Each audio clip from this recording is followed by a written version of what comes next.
own seats at this time.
Welcome to the Obama Presidential Center.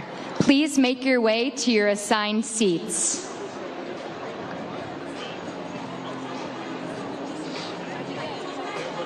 Please make your way to your assigned seats. The event will begin shortly.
everybody know.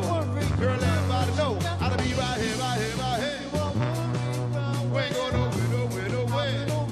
Yeah, yeah, yeah. Yeah. Somebody told me that this planet was small. We used to live in the same building on the same floor. It never met before we chillin' overseas on tour. Peep this Ethiopian queen from Philly taking classes abroad. Studying film and photo flash, focus for college. She said she working on a flick, put my click through the scope. Listen, she loved my show in Paris, at least in my mouth. And said I stepped on stage and took a piece of her heart. We knew from the start, as things fall apart, they tend to shatter. She told me that didn't matter. When I get home, get at her, 2-letter phone or whatever. Let's link, let's get together. You think not? Like I went home and forgot. Time passed, be back in Philly, man, she up in my spot. Telling me the things I'm telling her was making her hot. Saw the building with her constantly around the clock. She's in my world like hip-hop. And Michelle and Barack. Come on, man. Yeah. Don't worry about it, don't worry about it, though. Girl, everybody know. Come on, everybody know. I'll be right here, right here, right here. I ain't going nowhere, nowhere, nowhere. Yeah, yeah, yeah.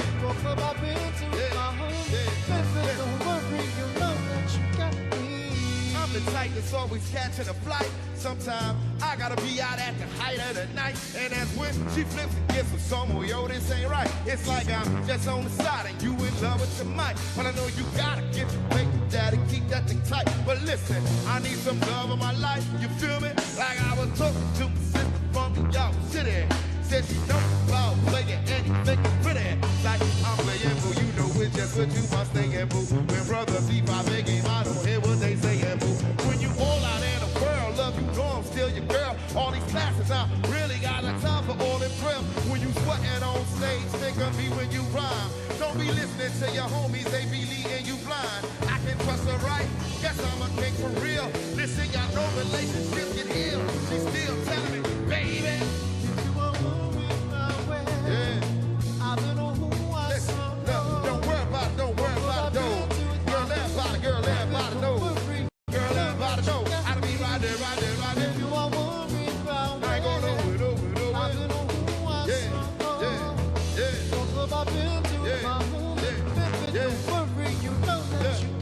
Let's make her be that chicken, then I'd rather be that cold cat. Whispering, she trying to play you for the fool, black. Listen to something that's on your chest and just make that thing known. Cause I'm not every 5 minutes all up on the phone, love. The topic of trust is just a big matter of fact. People, they be biting back, trying to fact it wasn't that ever be. I'm not on some look, I'm a celebrity. I deal with that real, and if it's artificial, let it be. I see people caught in love like whirlwinds, listening to this bar, dealing with girlfriends. That's exactly the spot. They whole world in lies of it. That's where that drama begins, where she like. Ladies and gentlemen from Brooklyn, New York, please put your hands together this morning for Captain Kirk. Kirk Douglas on guitar right now. Big round of applause.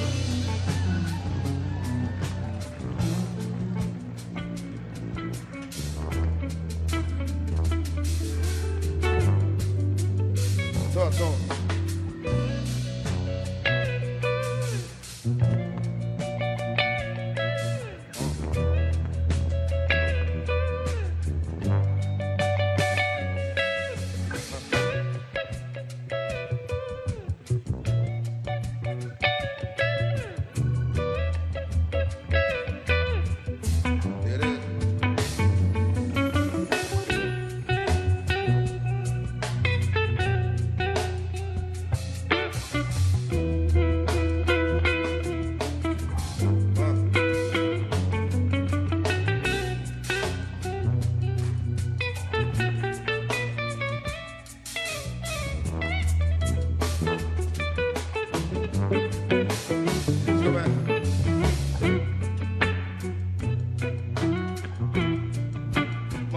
Playing tricks on me.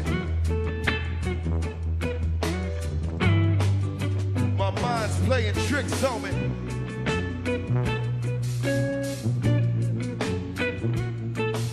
Hey, 21 pounds. Come on, man.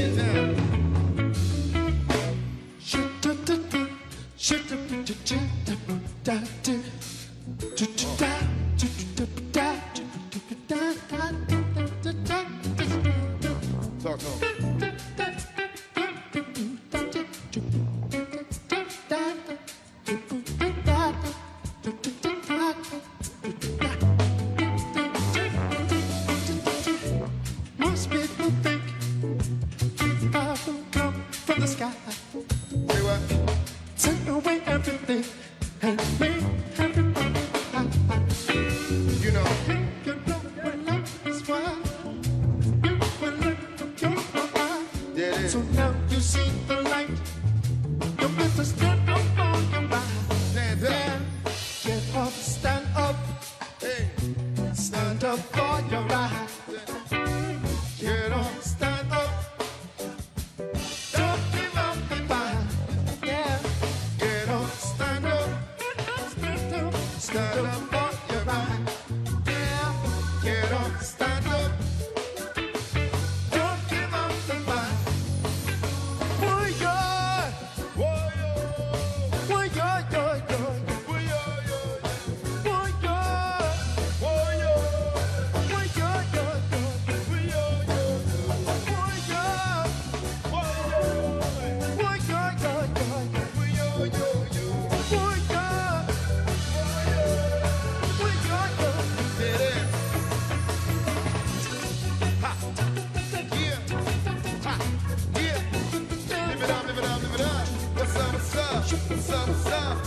Yeah, y'all know what's up. It's up. Straight up. Ha. Ha. Ha. Yeah. Pick it up, pick it up, pick it up. What's up? You know what's up. Yeah, y'all know what's up.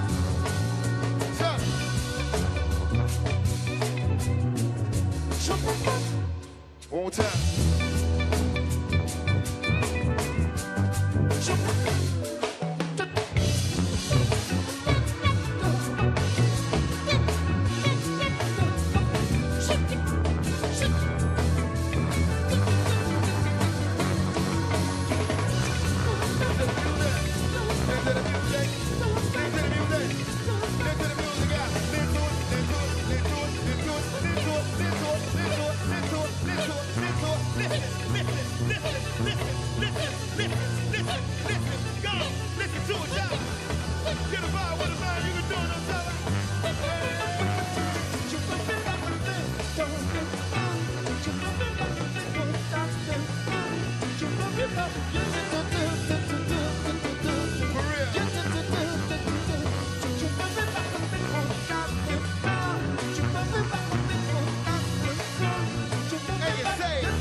you.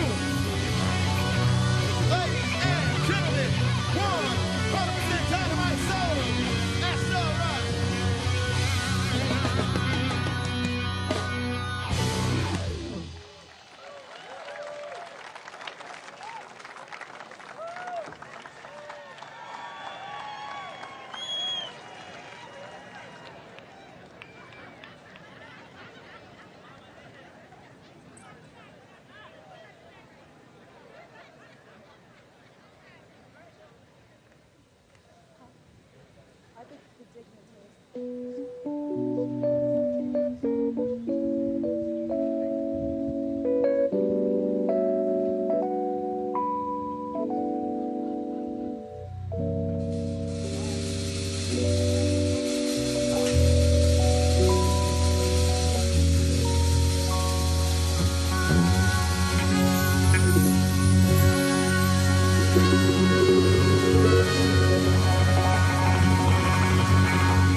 Ladies and gentlemen, live and direct from out the concrete jungle, right? Live and direct from the concrete jungle when we get down for the crown. The legendary hard working. Yeah. Get down, get down. Get down, get down. Get down, get down. Get down, get down. Get down, get down. Get down, get down. Get down, get down. Yeah. Get down, get down. Get up. And you say, Illinois, what's up?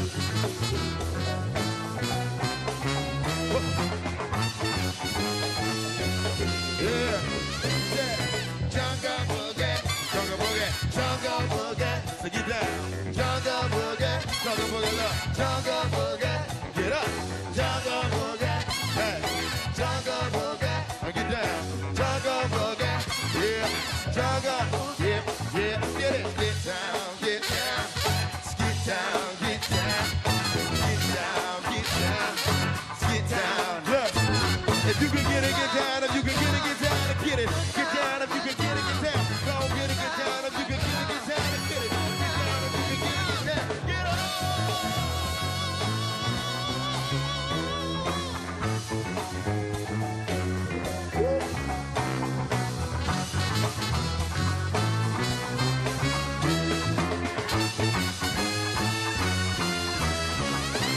Let's go. I feel it coming on. Look, say like this right here. Look. Mama say, mama sa, mama makosa. Mama say, mama sa, mama makosa. Mama say, mama sa, mama makosa. Mama say, mama sa, mama makosa.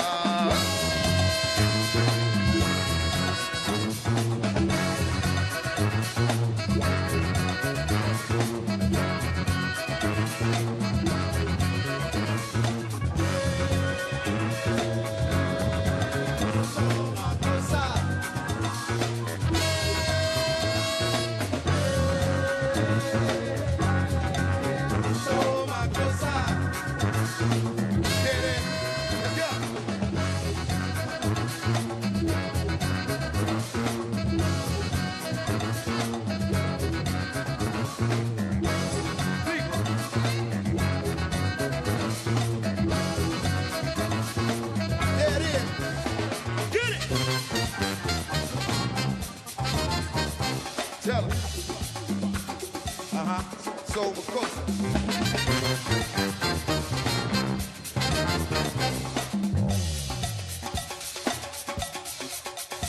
Let's go.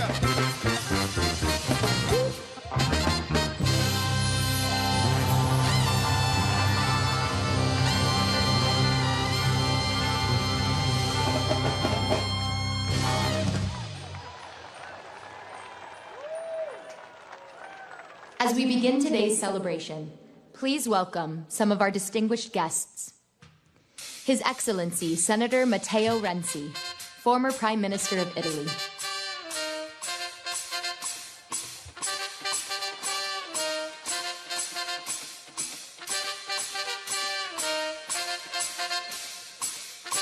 His Excellency Kiagin Elbegdorj, former President of Mongolia.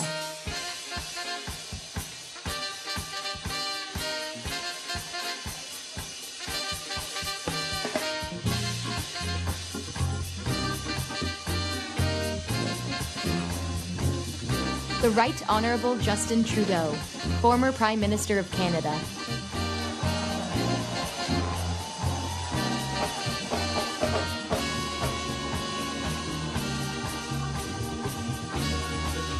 Her Excellency, Dr. Angela Merkel, former Chancellor of the Federal Republic of Germany.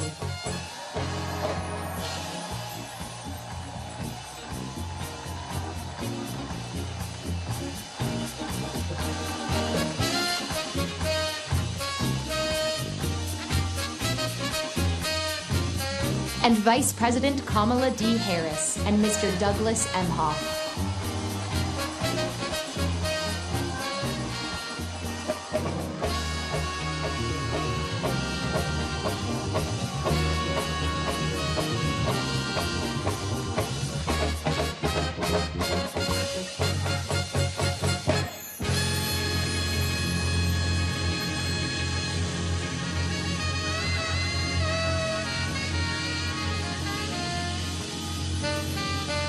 It is our honor to welcome President William Jefferson Clinton and Secretary Hillary Rodham Clinton.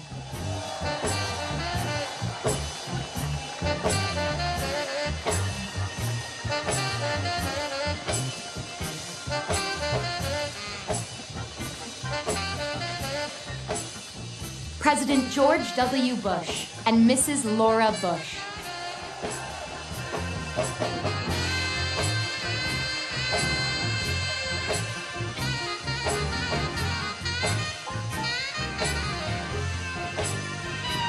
President Joe Biden and Dr. Jill Biden.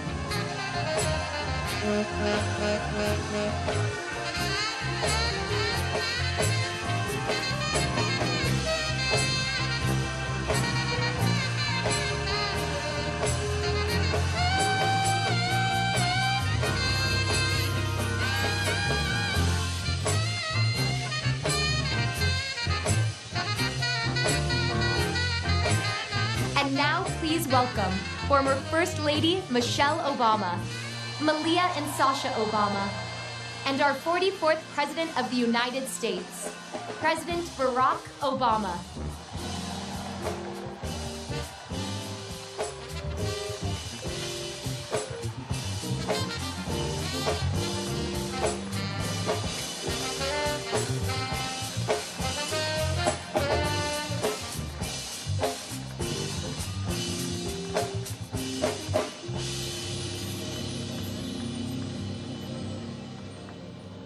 For our invocation, please welcome Pastor Joel Hunter and Joshua Dubois.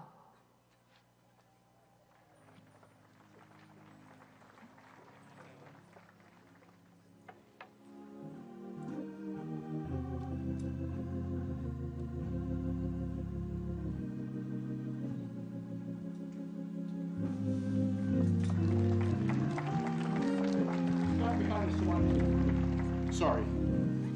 If you're a praying person, would you pray with us? Gracious God, we bow our heads in gratitude on this holy ground. We thank you for the long arc of justice you have bent toward freedom, for the founders who confessed that all are created equal, for the abolitionists and the marchers, for the women who claimed the vote, and for the saints who crossed the bridge at Selma, trusting that you walked beside them. Generation after generation, you have widened the circle of belonging. And so we come to give thanks for the man whose name this center bears, a son of many places who answered your call to serve, who stood where no Black American had stood before, and who reminded a weary nation that hope is not a platitude, but a call to action, and who was not just concerned with nations, but with neighborhoods.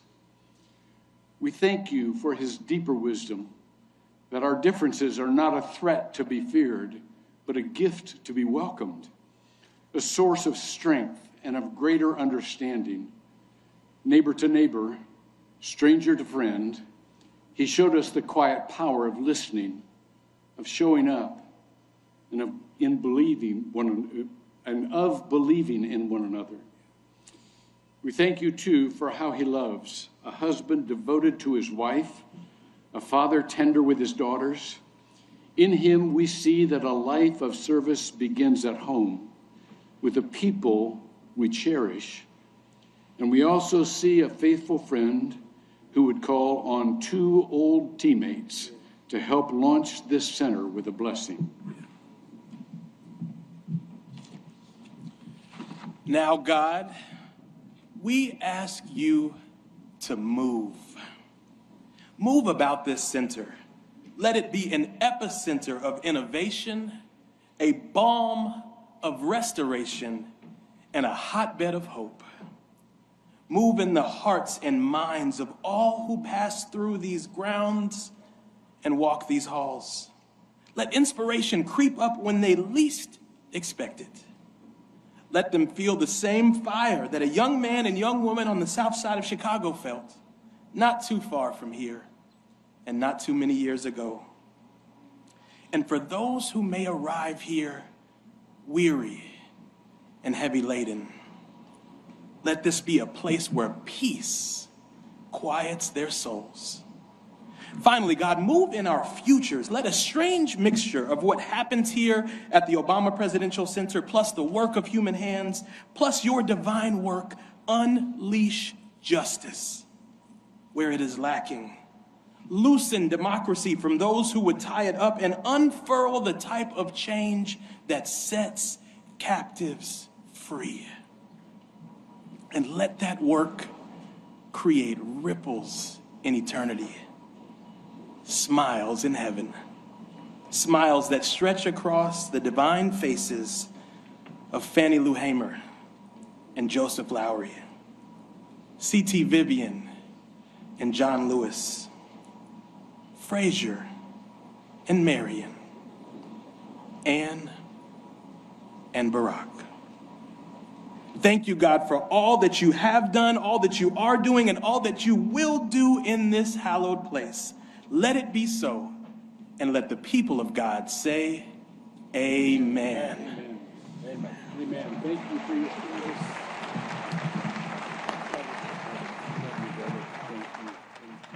Please stand for a presentation of colors by the Illinois Color Guard, followed by the national anthem.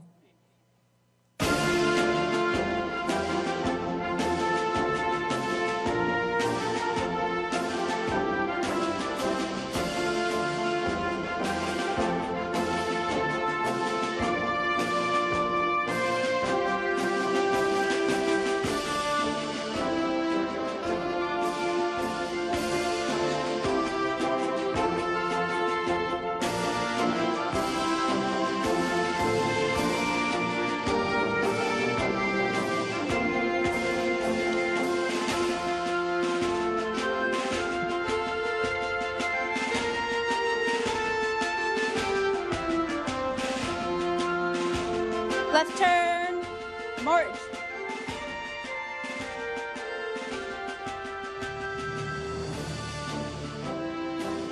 Color guard, halt.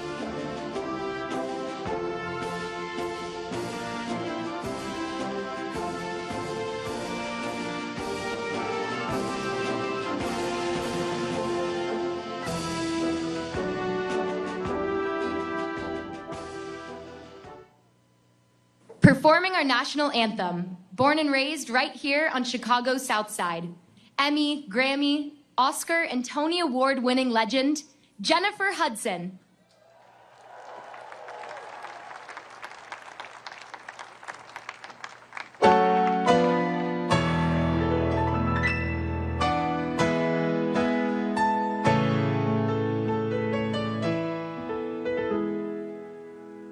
Oh, say, can you see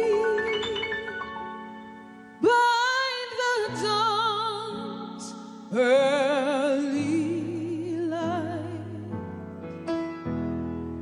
what so proudly we held at the twilight's last gleaming, whose broad stripes and bright stars through the perilous fight o'er the ramparts we watched was so gallantly streaming. And the rockets red light, the bombs bursting in agony, proved through the night that our flag was still there. Oh, send us that star-spangled banner and wave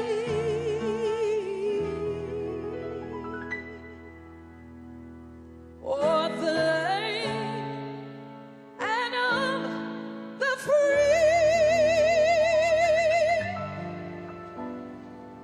and the home of the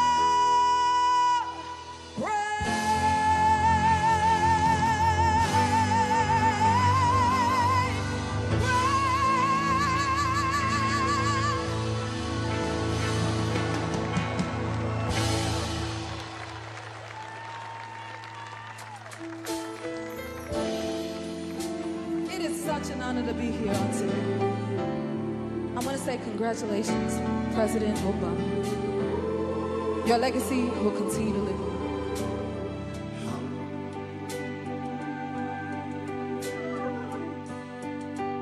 Listen. To dream the impossible dream, to fight the unbeatable foe, to bear with unbearable sorrow, to run where the brave dare not go, to right the unrightable wrong, to love pure and chaste from afar, to try when your arms are too weary, to reach the unreachable star. This is my quest, to follow that star, no matter how hopeless, no matter how far, to fight for the right without question apart, to be willing to march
Congratulations.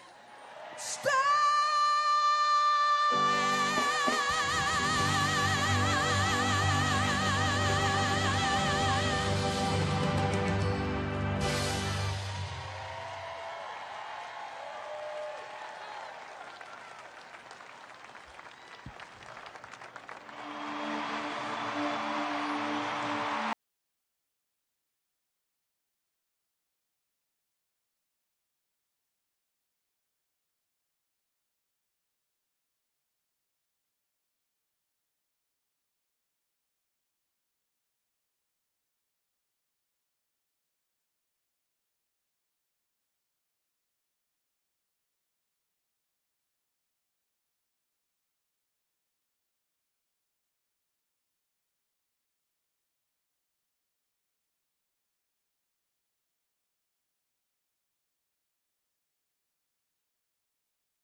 Please welcome a leader who helped shape the vision of the Obama Presidential Center from the very beginning, a longtime advisor to President and Mrs. Obama, Chief Executive Officer of the Obama Foundation, Valerie Jarrett.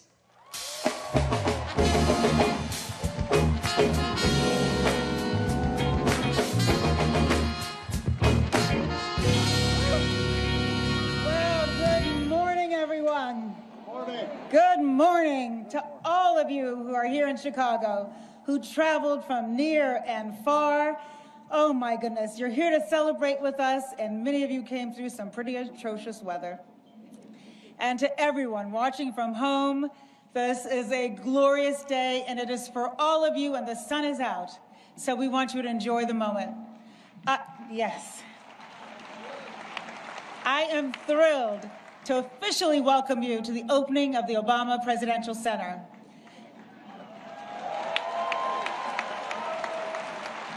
Now, this center is not a traditional museum, nor is today a traditional ribbon cutting. It's a day for music, for fun, and of course, it won't surprise you, for hope. Looking out at this fabulous crowd, I have to tell you, I am so tempted to sing my own rendition of Amazing Grace,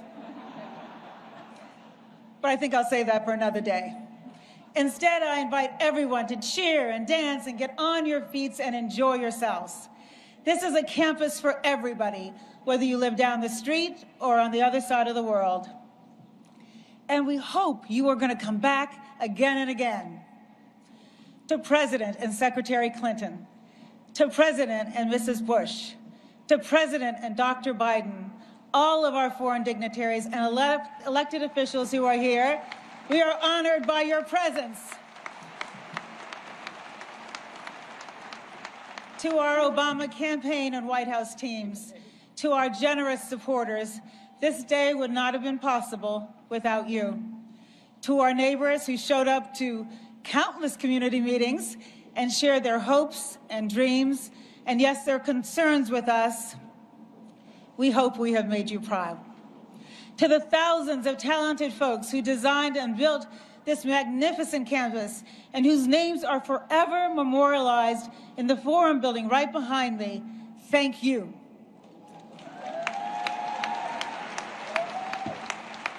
To our board of directors, Marty Nesbitt, our chairman, all of the members of the board who provided exceptional oversight and guidance and support, and to my amazing team, whose dedication and commitment to excellence have made our programs, the center, and this celebration all exceptional. Thank you. We'd also like to take a moment to recognize the original inhabitants of the land upon which we are gathered today. We honor the Anishinaabe, the Council of Three Fires, the Ojibwe, the Odawa, and the Potawatomi nations. And to our family and friends whose unwavering... So I grew up on the south side of Chicago, riding my bike right through Jackson Park. This community is home to me, and it is home to the Obamas. I first met Michelle and Barack 35 years ago. They were engaged to be married. Malia and Sasha were a glimmer in their eyes, and they were just beginning their careers. They didn't know what path their lives would take, but they were both committed to a life of service. They were two very young and talented people who wanted to leave the world a little better than they found it. Now, a lot has obviously changed since then, and I'm not just talking about Barack's hair color. Sorry about that. But I'll tell you what has not changed. What hasn't changed is Barack and Michelle's devotion to family and friends, their values, some of the same values we teach our young leaders: integrity, courage, imagination, resilience, and yes, empathy. And their unmistakable belief, their unshakable belief that to whom much is given, much is expected. I am so grateful to them for our deep friendship that has withstood the test of time and for bringing me along on this extraordinary journey. Now, of course, that history wasn't made by the Obamas alone. It was made by countless people upon whose shoulders they stand, and those who have stood by them through all the ups and downs, including many of you who are here today. People who refused to accept the status quo, who wanted to be part of something bigger and more important than themselves, and who came together to work towards a common goal. When I think about all that hard work and the purpose of this new center, it reminds me of a story about one of our former organizers, our field organizer, Ashley Baya. It was 2007, in the heat of the primary.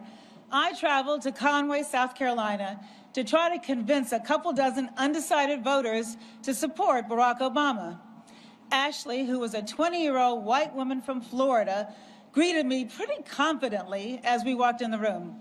And she kicked us off by sharing her personal story with the group. She told us that when she was 9 years old, her mom lost her job and her health insurance after being diagnosed with cancer. In order to help save money to pay for treatment, Ashley convinced her mom that she loved mustard and relish sandwiches. Yeah. So for a year, that's what Ashley found in her lunchbox. She told the group that she supported Barack Obama for a simple reason: he cared. He cared about making sure that all Americans could have essential and affordable health care. After Ashley spoke,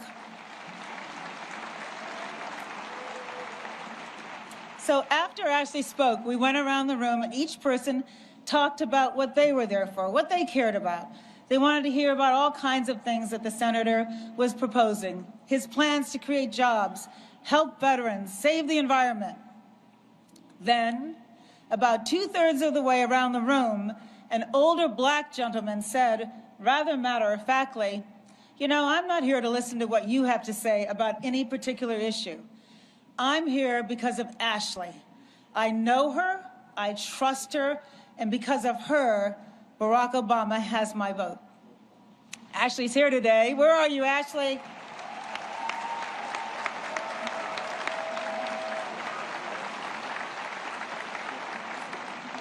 She's not going to stand up. Now we know there's a little bit of Ashley in all of us. Real change is not predestined, nor does it happen simply because of someone's title or station or status. Real change depends on trust. The kind of trust that was built between a young white woman from Florida and an older black man from South Carolina. That's what Barack's campaigns were all about. That's what Barack and Michelle's 8 years in the White House were all about. That's what this center is all about. This is not a monument to the Obamas, you guys. This is a tribute to all those who made their journey possible.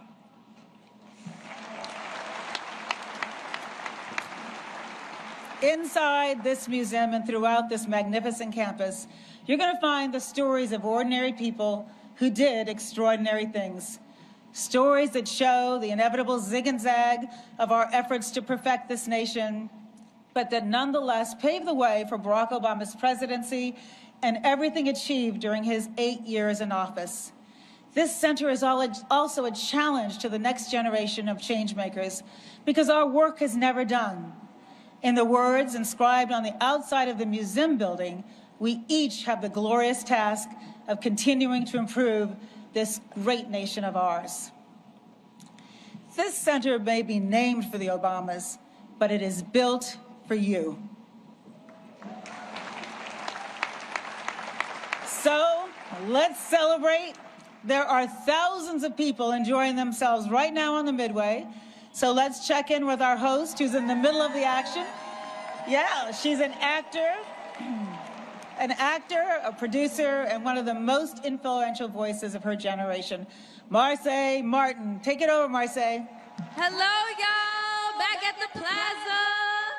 Hi, Valerie. Thank you, everyone. And yes, I sure am in the middle of the action. The crowd is electric over here. Make some noise. I feel like a whole cookout over here. We got the food truck, music was going, the lawn chairs. We are having so much fun. I also have a bunch of amazing people over here that I would love to talk to because they have incredible stories. Now, okay, we'll start with you guys. What is y'all's names and where y'all came from? Nadej. I live here, but I'm originally from Congo. Nice, nice. My name is Claudia, and I just came all the way from Africa yesterday for this event. Shout out to that! Wait, how long was that flight? I took a first flight that was 6,000 miles, and the second one 4,000 miles, so in total to 10,000. That is incredible. Now, why was it so important for you to come to this event? Because I had the incredible story. That was in 2008. I was studying journalism in Harvard. And what happened is that Barack Obama became a candidate, and I called my family in Africa, and I said, okay, you know what? I think I know who the next president's going to be. And it's inspired me a lot. And 3 years after that, I created the first American school in my country because of it. I love that. So how has your time been in Chicago? Have you showed her anything? Any dope sights? We'll try after the event. After the event, he's like, there's an after party after the party. I get that. I get that. I love that so much. And how about you, Andre? Listen, this man's been dancing the whole time. Let me start by saying that. How are you feeling today? I'm great. This is inspirational. This is fiery. I love America. I love Chicago, and I love the melting pot that we still are. And I so with the vision of America. Let's go. Yes. What's like your go-to dance move for today? If you could describe like this whole event, what would be the move?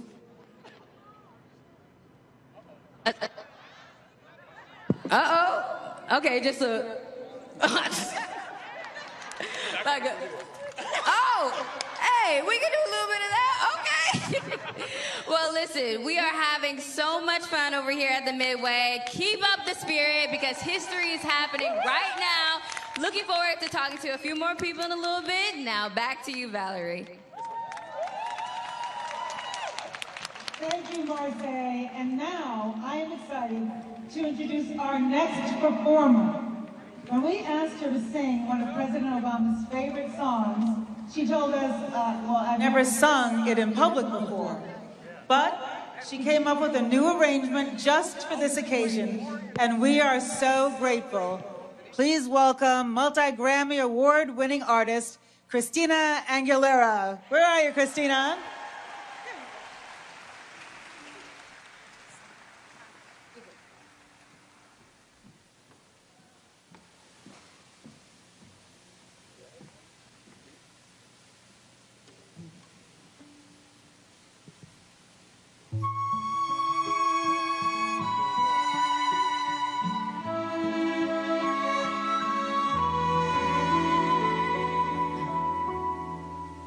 See trees of green, red roses too. I see them bloom for me and you, and I think to myself, what a wonderful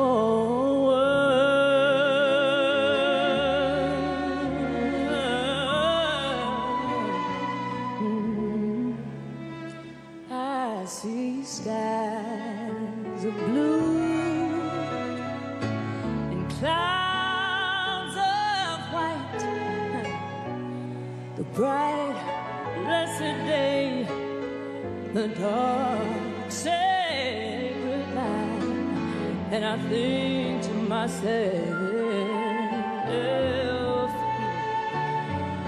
what a wonderful world.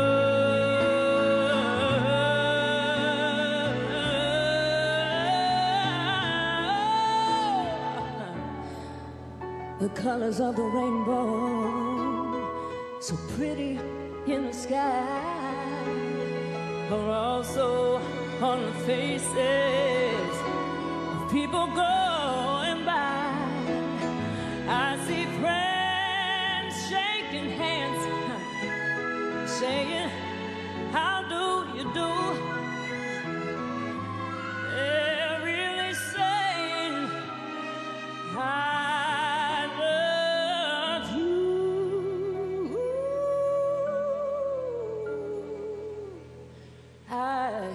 babies cry.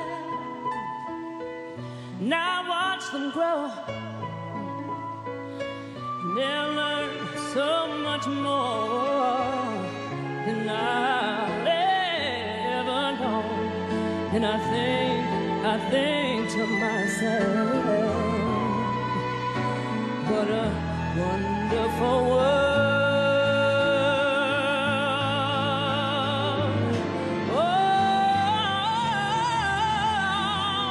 The colors of the rainbow, so pretty in the sky, are also on the faces of people going by. I see friends shaking hands, saying, how do you do? Yeah, really saying,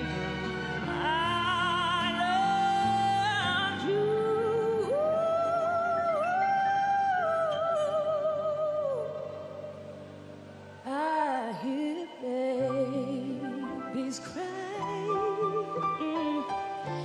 I watch them grow.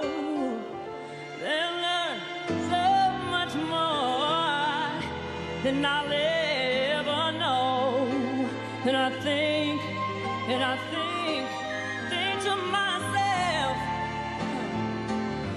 what a wonderful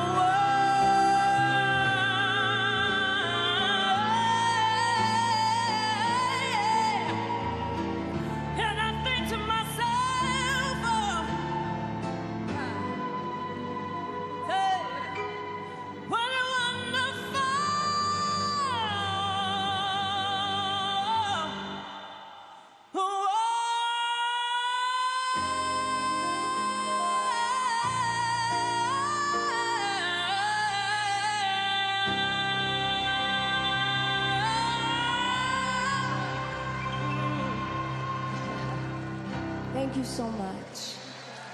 Congratulations, President Obama and Michelle.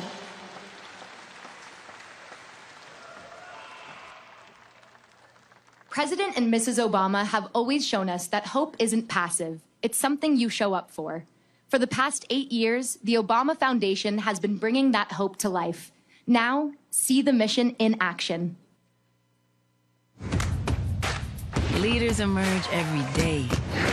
In classrooms, in neighborhoods, in communities across continents. A whole generation is already shaping what comes next. We are reporting live from Rio. Welcome to Greece. From Africa, Europe, and the Welcome to Pacific Chicago. region. I'm in Antarctica. For over a decade, the Obama Foundation has created opportunities for young people to realize their ability to change their world. Young people like our boys and young men of color in the My Brother's Keeper program, created by President Obama in the wake of the death of Trayvon Martin. Boys who dream big and whose growth we can nurture because their success is our success. We had to be able to say to them, you matter, and we are going to make sure that you have the opportunities and chances to move forward. My Brother's Keeper is definitely the support that helps us catapult our young men into greatness. The Girls Opportunity Alliance, founded by Michelle Obama, supports grassroots leaders and organizations working to educate and empower adolescent girls around the world. By telling our own stories from our perspectives, that's how we're going to change the narrative. That's how we're going to shift the way that we're seen in the world. When girls get the opportunity they deserve, we all benefit. And the Obama Foundation's global leadership programs, where emerging leaders in the United States and around the world are building community and learning skills to take on the defining challenges of our time. Many of the challenges that are happening in our countries are so universal. If we work the playbook well, then we can put it into practice.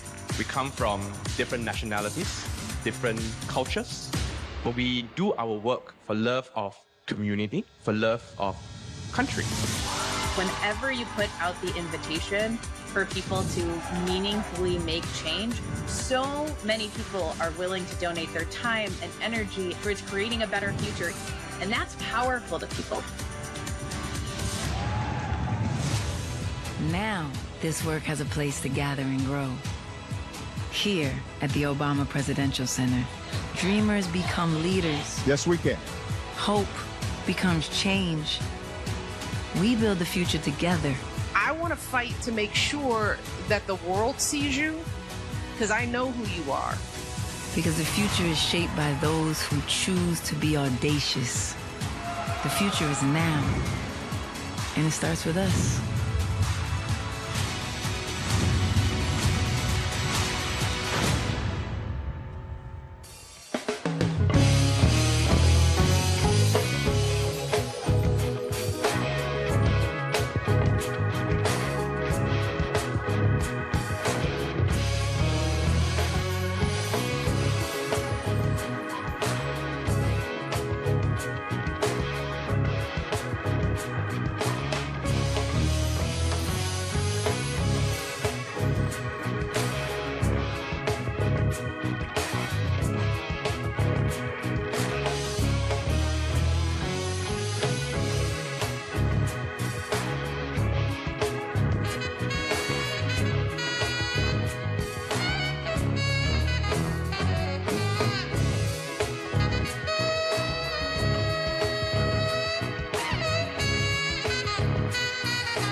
The Midway. Yeah, we still making noise over here.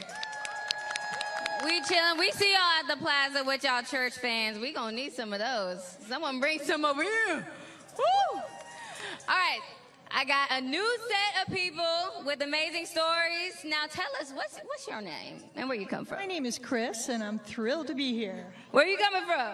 Just north Glenview, Illinois. Right, nice. Now, how excited are y'all to be here? I love it. It's such an honor. I love the Obamas, and I just love it. It's just a wonderful celebration. Beautiful. How about you guys? Y'all excited? We're super excited. We're here from the south side of Chicago, Bronzeville, home with Flossmoor, north side. You know, we're celebrating, and we are super excited to be here. Christian is 15 years old. Oh my gosh. She's celebrating with all of us. Yeah. How is this for you? This is my first time at a real historical event. I'm really excited. I love music. I love Obama. I'm just glad to be here. Absolutely. How about you, girl? Where are you coming from? Chicago, north side. Lakeview, basically, so not that far. Same neck of the woods over here. We are so excited. On a scale of 1 to 10, how big does everyone feel today? Like, how emotional? How is the overall vibes for you guys? 100. 2,000. 2,000. 2,000. Okay, if there's one word to describe how you feel in this historical moment. Yeah, you on camera. Yeah, you said, here I am. If there's one word to describe how you feel, what would you say? Amazing. I mean, I can't believe I'm here. I'm very excited. There's no words, really. Yeah, how about you guys? I don't have the words to express how amazing this is. I wore my vintage Obama shirt from the campaign, and this is just bringing back so many memories, and I'm just hopeful that we can get back to the time where we were before. Yeah. We're super grateful for the Obamas bringing change back to the south side of Chicago. And we want to share this love all over the world. So if people are watching this, come and see us. Come to the museum. Okay, absolutely. And the power of love. The power of love. All right, we excited. We still lit over here. Back to y'all. For the past few months, young artists from Guitars Over Guns, an organization that empowers youth through music and mentorship, have been working with rock legend Eddie Vedder to create an original song. Every note, every chord, every lyric. Please welcome Chicago icon and the voice of Pearl Jam, Eddie Vedder and Guitars Over Guns.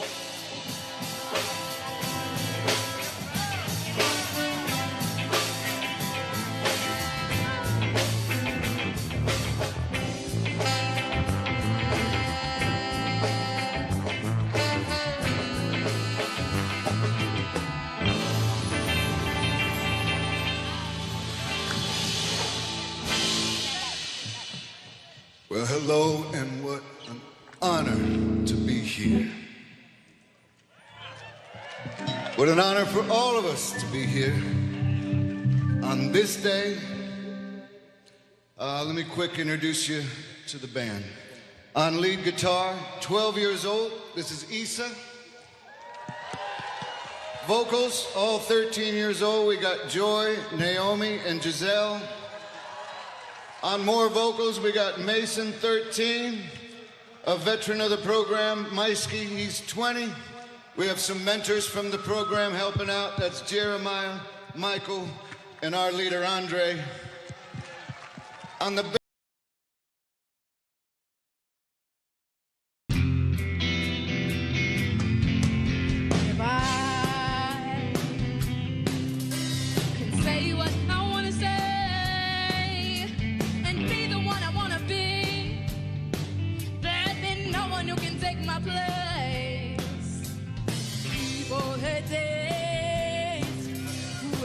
could not find our fate.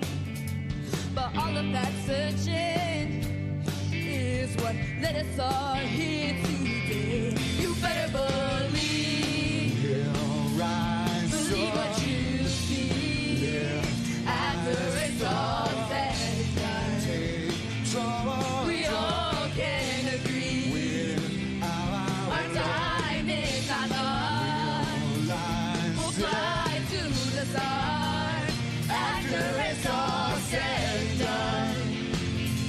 You better believe, believe in me, believe in me.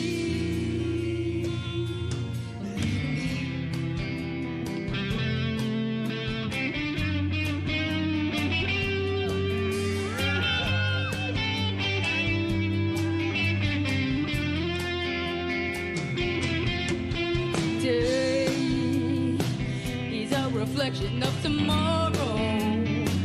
No more pain and sorrow. Now we can seize the day. Being on your own, it can be lonely sometimes, but we have to find a way to make it through the rain. Ooh, rainy days. You better believe we're gonna be here after it's all said and done. We all can agree our time is not up. We'll fly to the stars after it's all said and done. You better believe, believe in me, believe in me.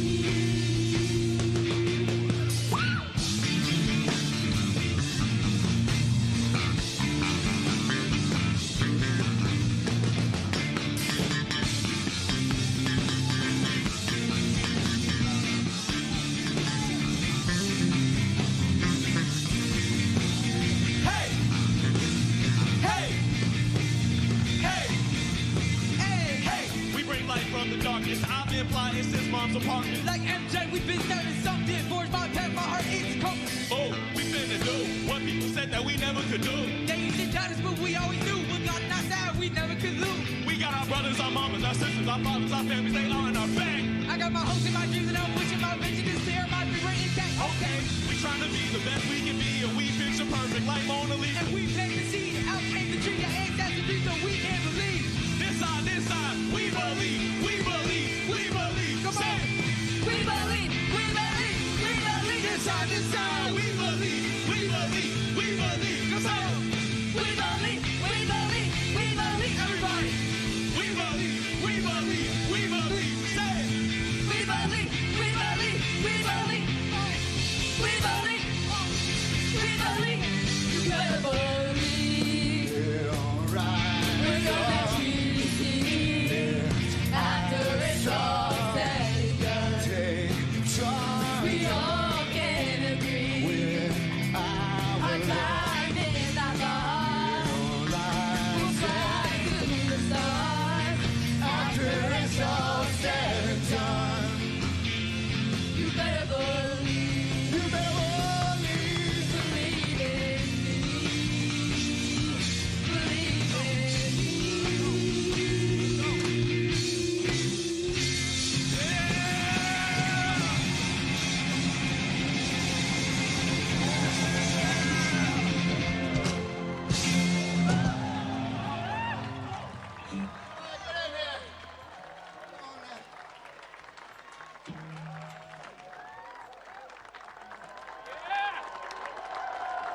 He's an entrepreneur, innovator, and a driving force to make the Obama Presidential Center a reality. A longtime friend of the Obama family, chair of the Obama Foundation Board, Marty Nesbitt.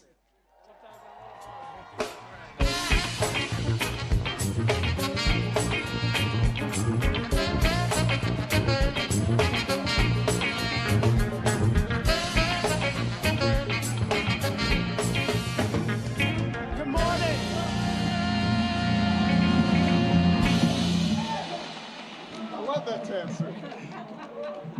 How y'all like my tan suit?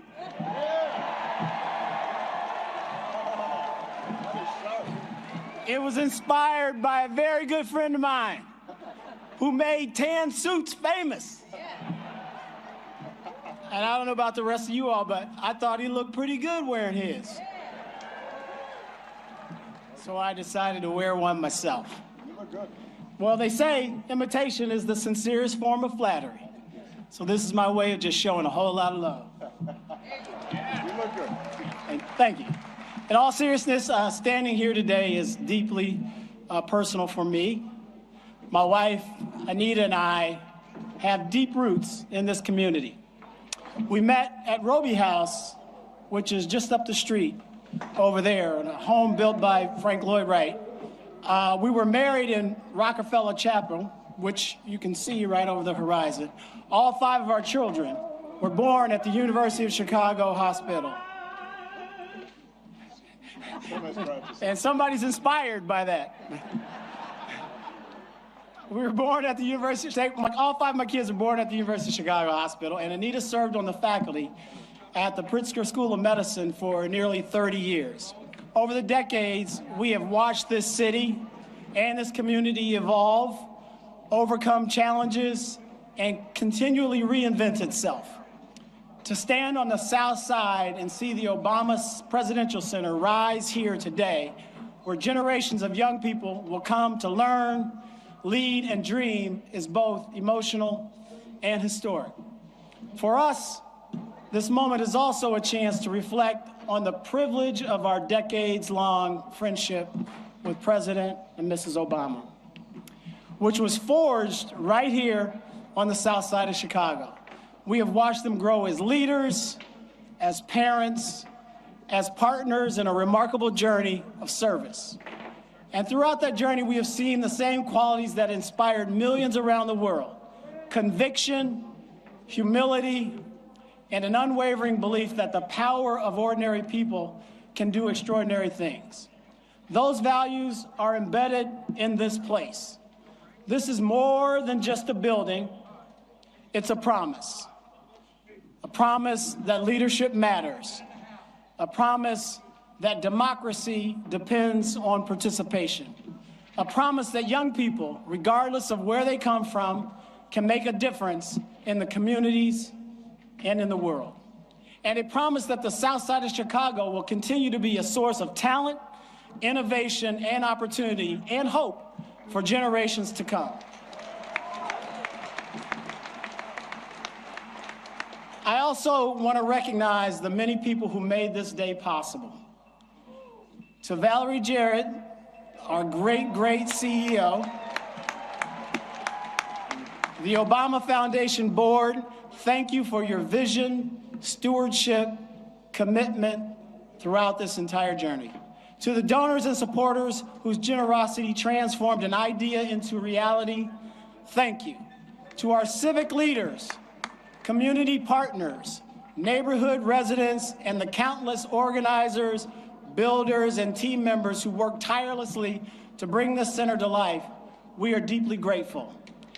And a special thank you to my dear friend, Robin Cohen, who was employee #1 at the Obama Foundation. Her selflessness, adaptability, and resilience have been indispensable to this journey and remain cornerstones of the culture that we built together. Today belongs to all of you. As we celebrate this remarkable achievement, let us remember that the true measure of this center will not be the architecture we admire, but the lives it inspires. Congratulations to President and Mrs. Obama, to the foundation, to the South Side, and to everyone who helped make this promise a reality. Ladies and gentlemen, please welcome John Legend.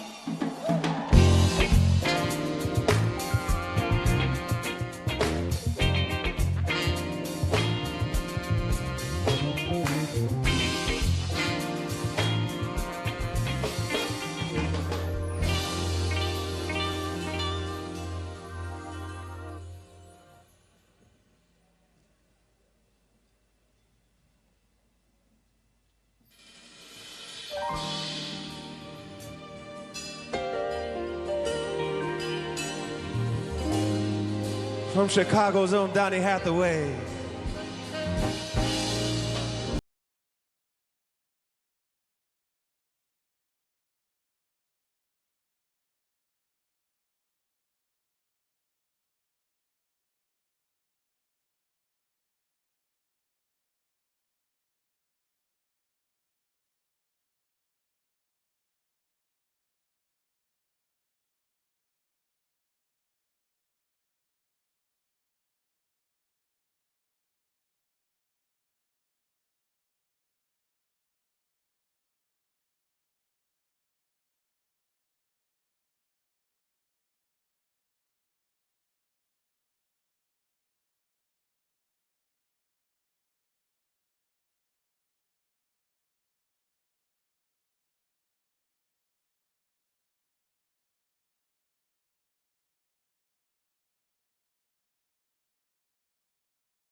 Your head up high. Lay your dreams.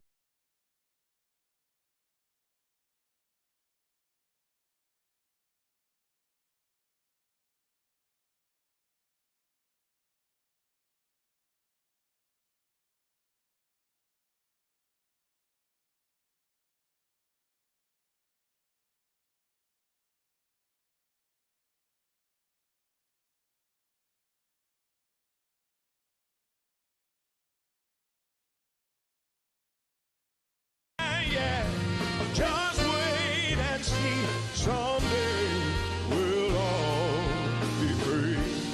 Yeah. From me, someday we'll all be free, and it won't be long.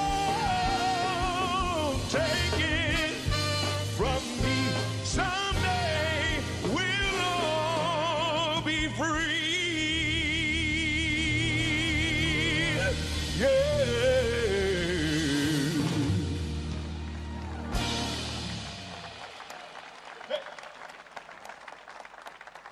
Thank you so much. It's so good to be here on the south side of Chicago. The first time I met President Obama, he was Senator Obama. We met in his office almost 20 years ago. And he was contemplating running for president. I told him, if you need anything from us, just let us know. We'll be glad to help out, and help out we did. We were so grateful to be a part of this entire journey from the beginning. So grateful to see this beautiful facility here, honoring all the work that the Obamas did, but that all of us did together. We're so grateful for this opportunity. We've got some more amazing Chicagoans to come to the stage. Please welcome this incredible choir, United Voices of Chicago.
The Girls' Opportunity Alliance helped her reach for her dreams. Growing up just down the block, this aspiring filmmaker is now shaping the stories of tomorrow.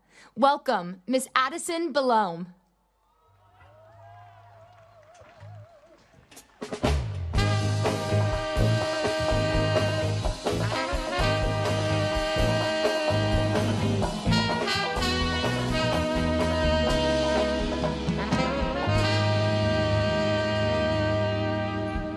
Good afternoon, everyone. Good afternoon.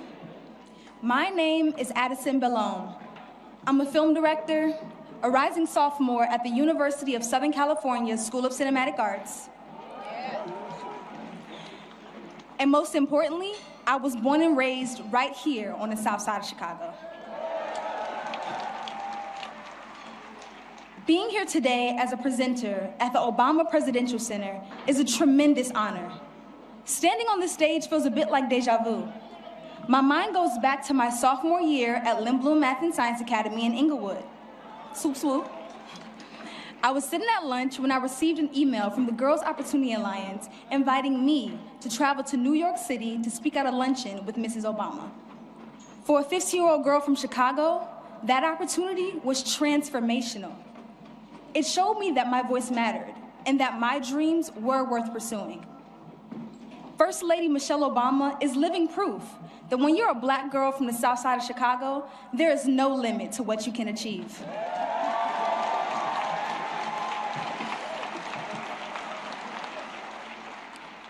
Raised in South Shore and educated at Whitney Young High School,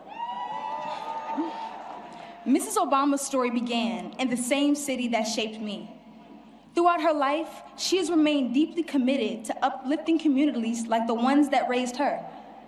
Over the past 5 years, I have driven past this site on Stony Island countless times, on my way to school, to visit fans, friends, and family.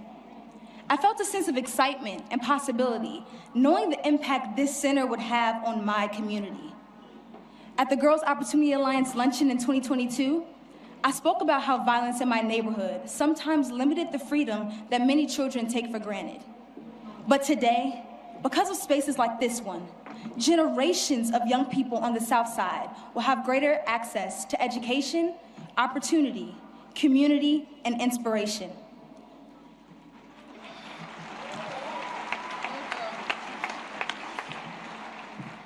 This center stands as a reminder that our neighborhoods are worthy of investment. Our stories are worthy of being told, and our young people are worthy of every opportunity to dream bigger.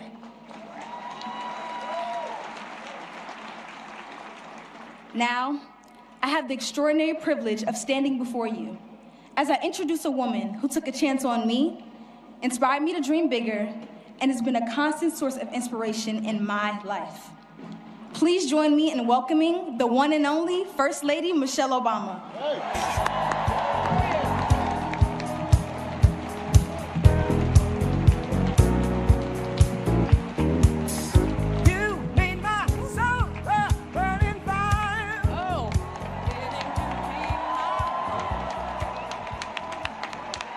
Well, my goodness. I got my tissue in hand. I don't know about all of you. Wow.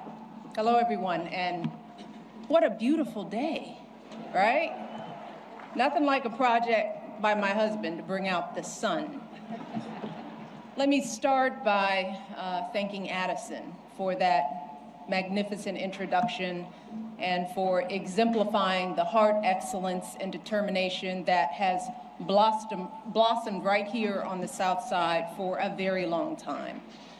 I also want to send some love to everyone who made this day a reality. The construction workers, landscapers, designers, the architects, artists, chefs, our staff, our board members, our donors.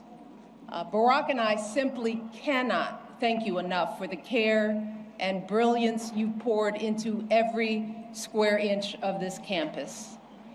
I also want to recognize all of the elected officials and distinguished leaders from around the city, the state, the country, and yes, the world. Thank you for being here to celebrate with us, especially to all of my fellow formers, to Joe and Jill, George and Laura, Bill and Hillary. Thank you from the bottom of my heart for your service to our country over so many years. And for your constant friendship and support of our family. We love you guys, truly. Oh, to our daughters, Malia and Sasha, who will always be my babies. Even though we're no longer playing hide and seek on the South Lawn with Bo or hosting sleepovers in the solarium. I see a lot of some sleepover girls here. You both have grown into such brilliant and beautiful young women, making your way out there in the world.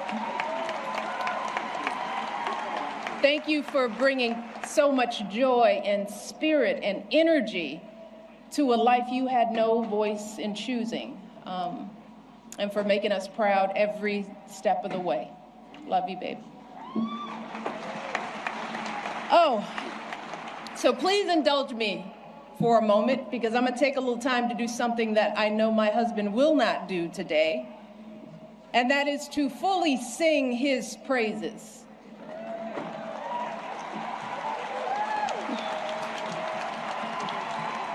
Barack, you gotta look at me. You told me all those years ago that you couldn't promise me the world, but you could promise me an interesting life. And of course, you outdid yourself and managed to give me both. I know it hasn't always been easy, but there hasn't been a single second through this experience that standing by your side hasn't left me in awe. 8 years in the crucible, and not once did you melt from the heat. Not once did you let it harden you.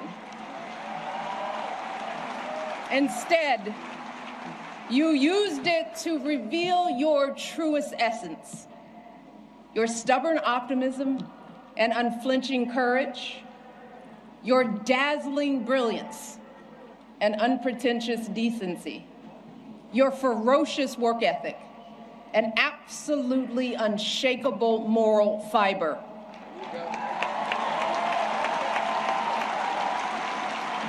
And to do it all as a first, and the higher standard that comes with all that, the claims that a U.S. senator and constitutional law expert wasn't qualified for the job, the lies about your birthright, your faith, your patriotism, the outrage when you stated the biological fact that if you'd had a son, that he too would be black. Yet, you were unflappable at every turn, always focused, always calm, always looking at the long view. How absurd it is to even imagine that you might have buckled under the pressure even once, lashed out in frustration, lost your temper. How absurd it is to imagine that you might have done anything but make our family and this entire country proud.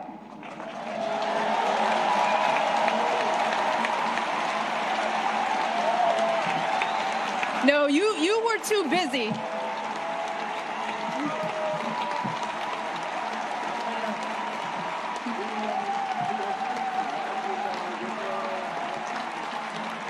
I'm not done, y'all.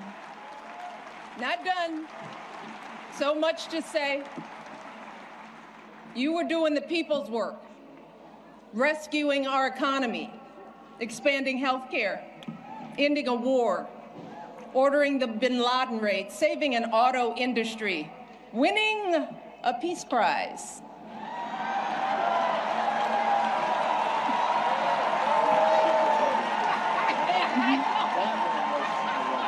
keeping us safe from Ebola, regulating the banks, standing up for marriage equality, listening to science, and comforting an entire nation in the face of unspeakable tragedies. And you did it all with such grace and class and cool that you made the hardest job in the world look like a walk in this beautiful park.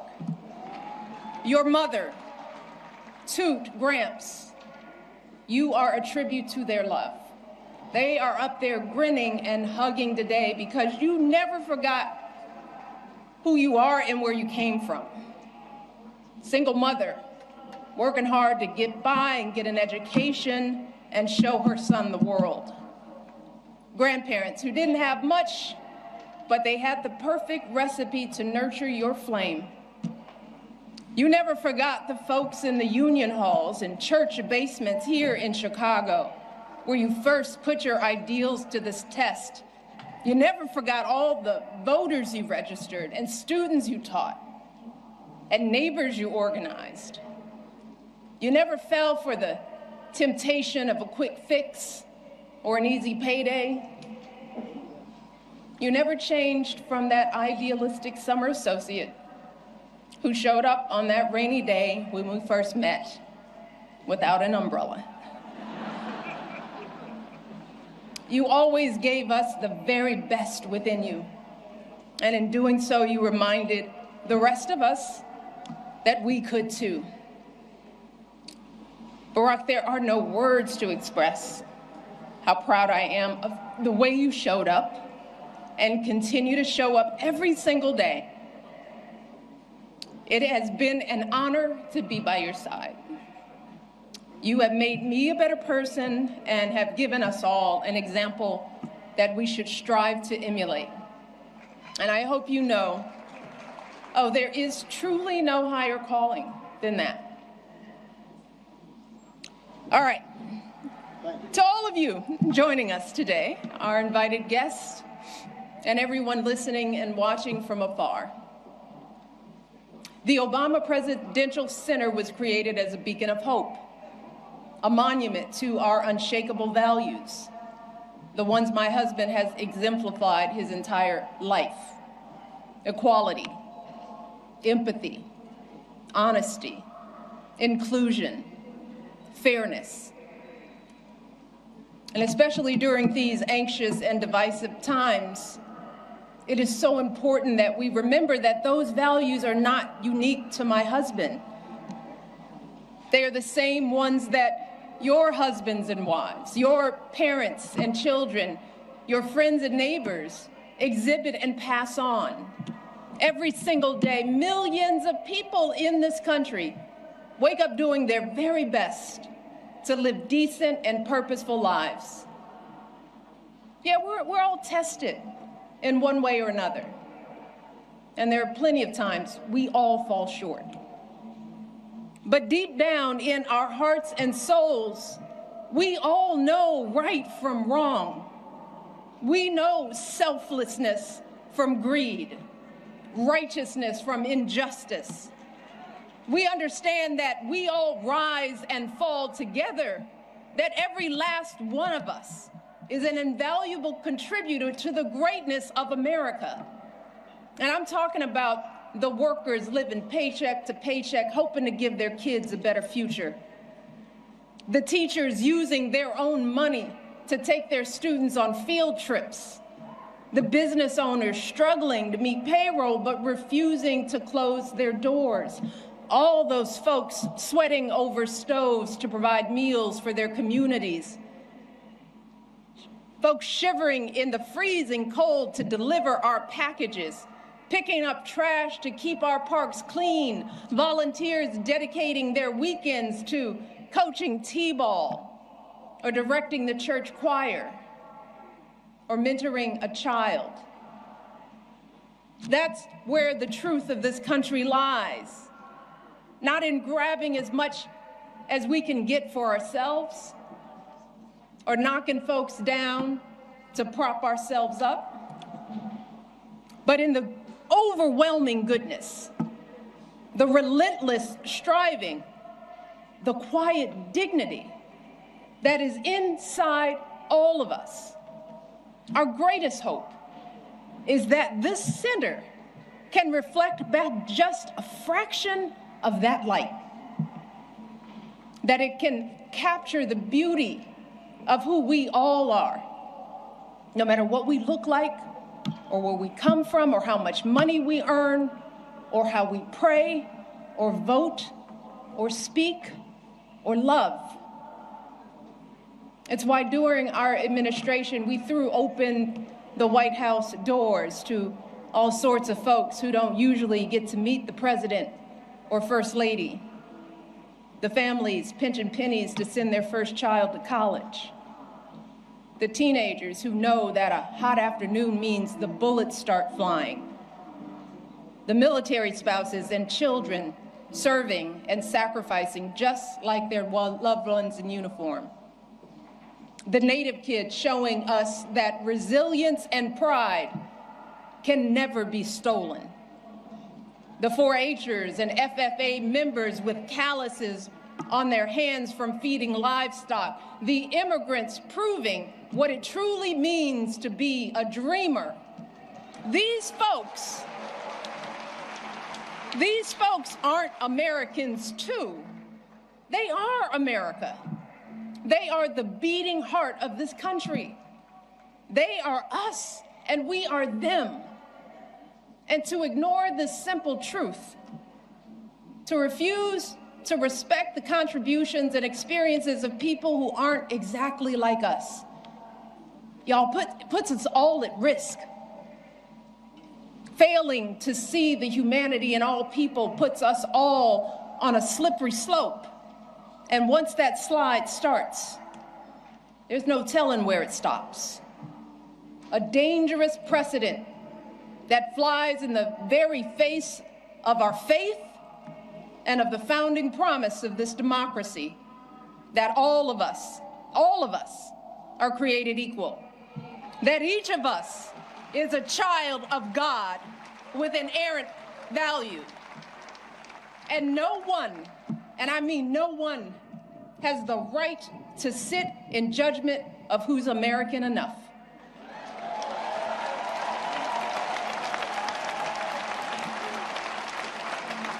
And that's why, folks,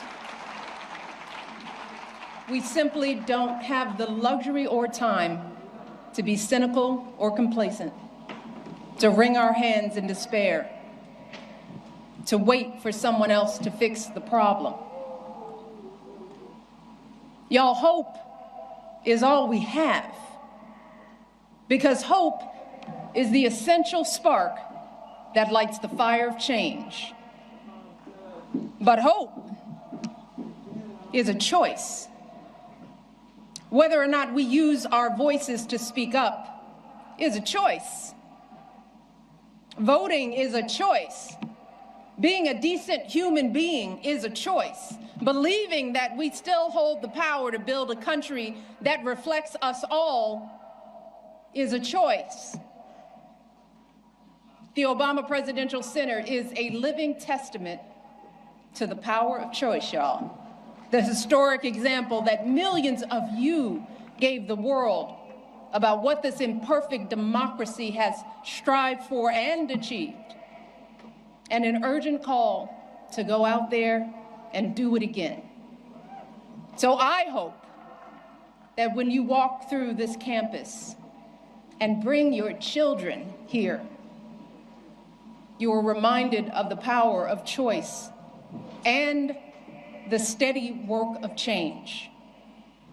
The arduous, unglamorous march up that mountain, one foot after another, day after day, generation after generation.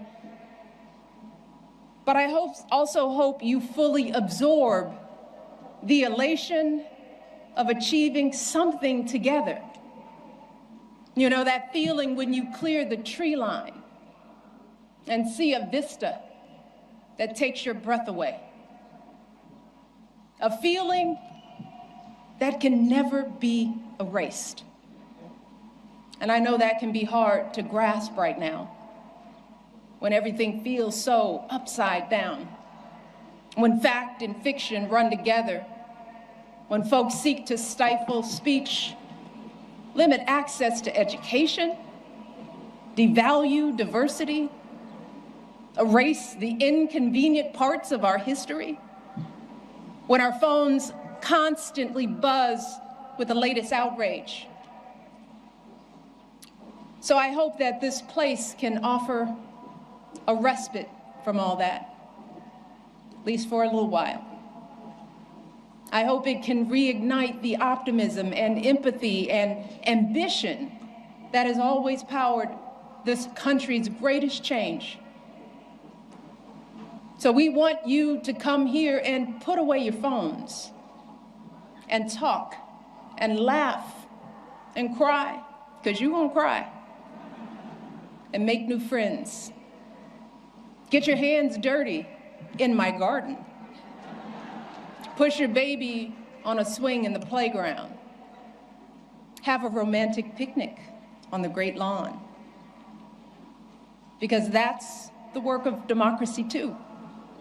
Being neighborly, taking care of public spaces, having some fun, enjoying each other, shaking out of the isolation and division that have crept too deeply into our lives.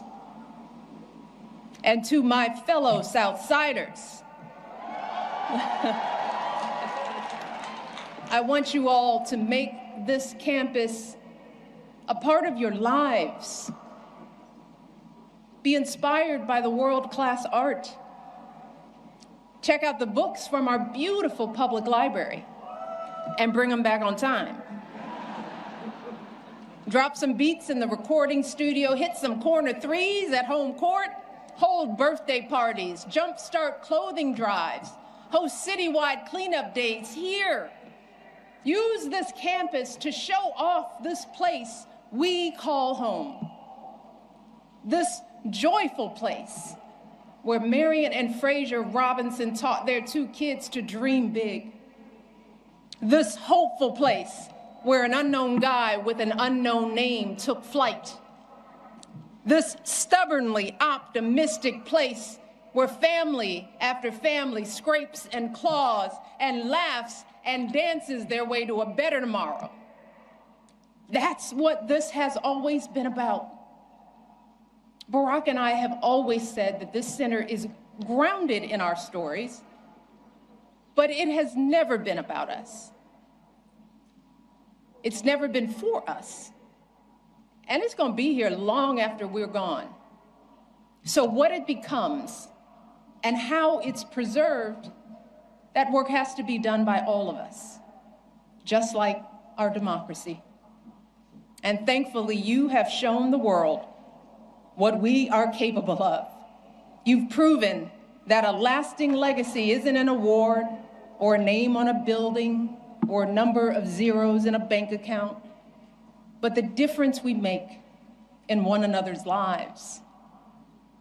It's about seeing each other and showing up for each other and carrying each other when we're weary or faltering or losing faith. That's how you build something that endures.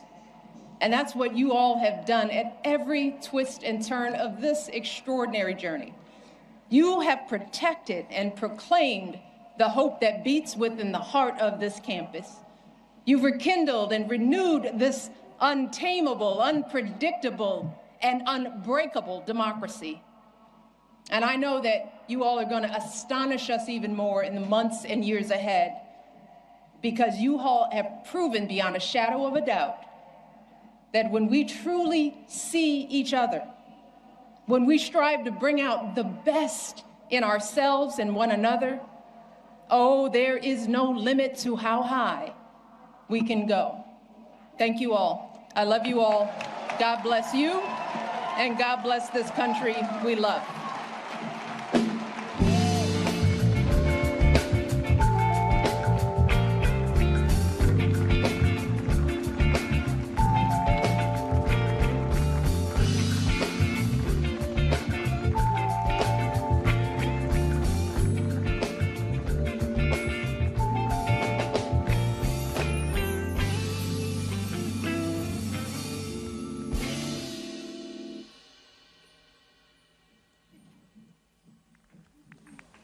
Wow, my girl.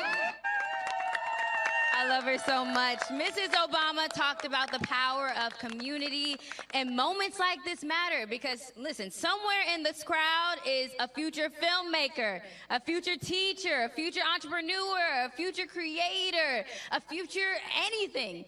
Days like today can change the way we see what's possible for ourselves. Now, we got all the future change makers over here. How are we feeling? Good?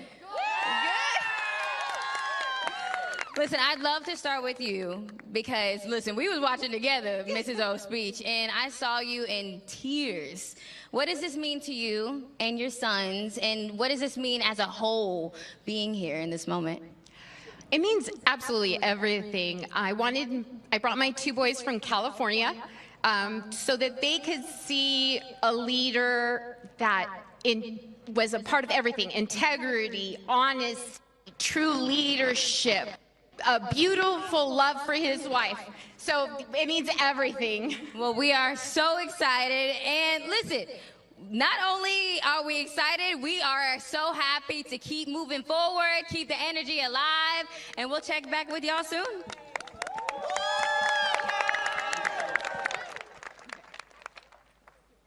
One stage, one world. That spirit comes to life on this campus and through our next artists. Please welcome Rock and Roll Hall of Famers, U2's Bono and the Edge, joined by Jackknife Lee.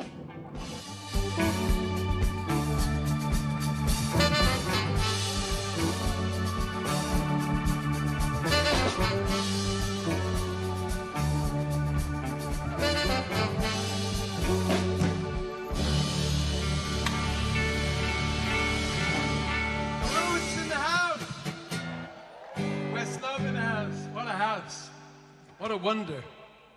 They're calling it the Obama list at home, just so you know. We're here representing the Irish in Chicago and all over the world. And yeah, thank you for the loan of your country. Some of us might not be, some of us are not giving it back. So. Here we go.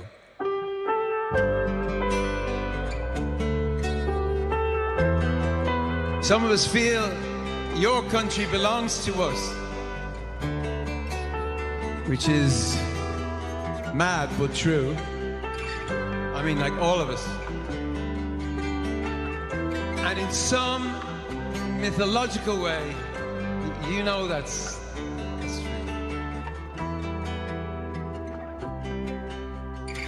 The more you see, the less you know. Sometimes you better grow. How much knew more then than I do now. Neon hard day glow eyes, city lit of fireflies. They were advertising in the skies for people like us. And I miss you when you're not around. I'm getting ready to leave the ground.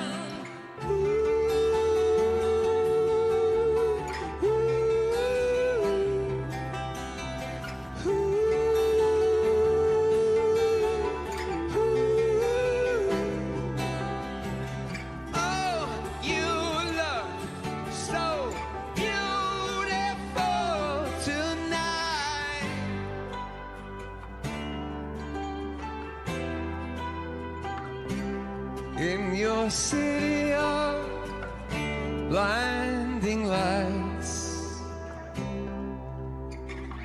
don't look before you laugh. Look ugly in a photograph. Flash bulbs, purple irises the camera can't see. We watch you walk unafraid, watched you in the clothes you made. Can you see the beauty inside of me? What happened to the beauty I had inside of me. And I miss you when you're not around. I'm getting ready to leave the ground.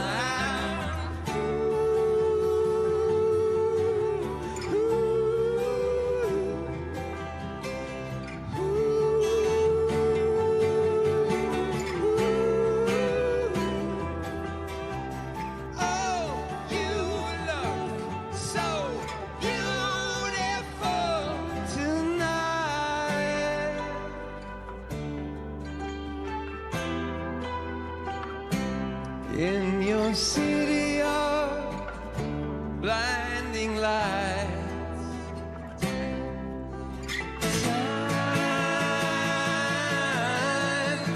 time.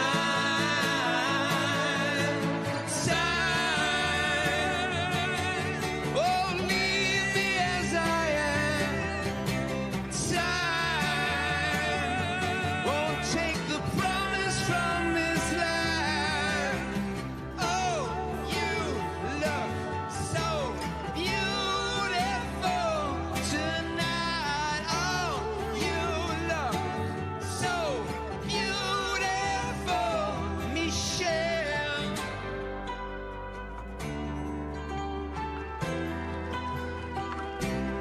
In your city of blinding lights, the more you know, the less you feel. What some pray for, others steal. Blessings not just for the ones who kneel. Luckily, lucky me, lucky we. In the company of Jackknife Lee, 46, 42, and 43. Civility, hold tight to democracy. Community, isn't she lovely? 44 and the family.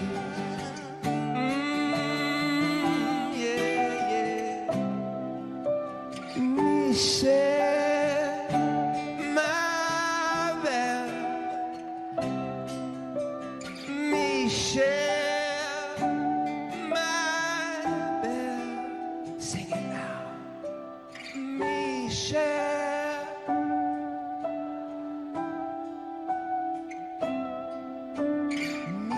Michelle, my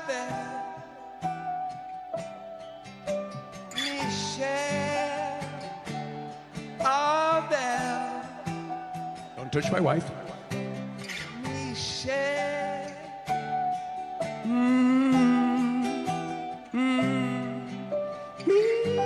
Michelle, my babe.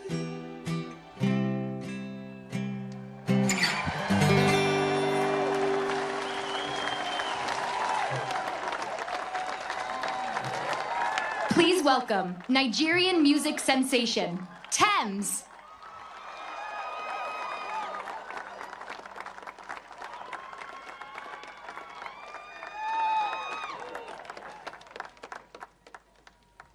Thank you. I'm so blessed and honored to be here. This one is to you, everyone in this room, to Mr. and Mrs. Obama, and to Sandra and all the family. Are you ready?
Thank you so much. Please welcome Latin music superstar, Marc Anthony.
Viva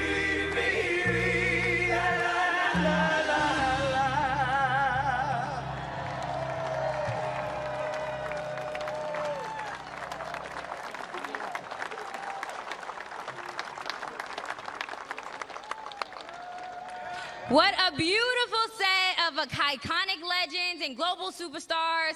Here's our last little hurrah here at the Midway. We got someone that's incredibly amazing that worked at the Accidental Activist, which is incredible. We got Malia's art teacher. You want to say hi? Hey, Malia. Sweet. Today is your girl's birthday. Say happy birthday. Best birthday ever. And I miss you. I miss you guys. I miss you guys. I miss you.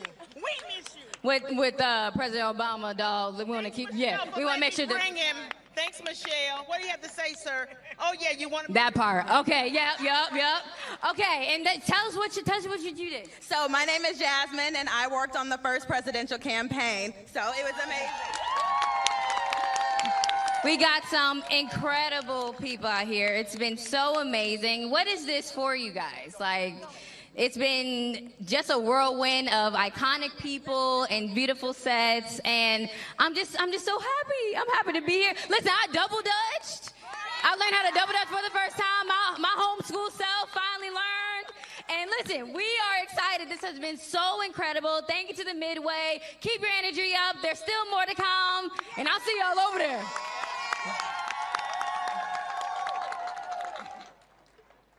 All the way from the president's hometown of Honolulu, Hawaii, please welcome an alum of the Obama Foundation Leaders Asia Pacific Program, Dr. Punihei Light.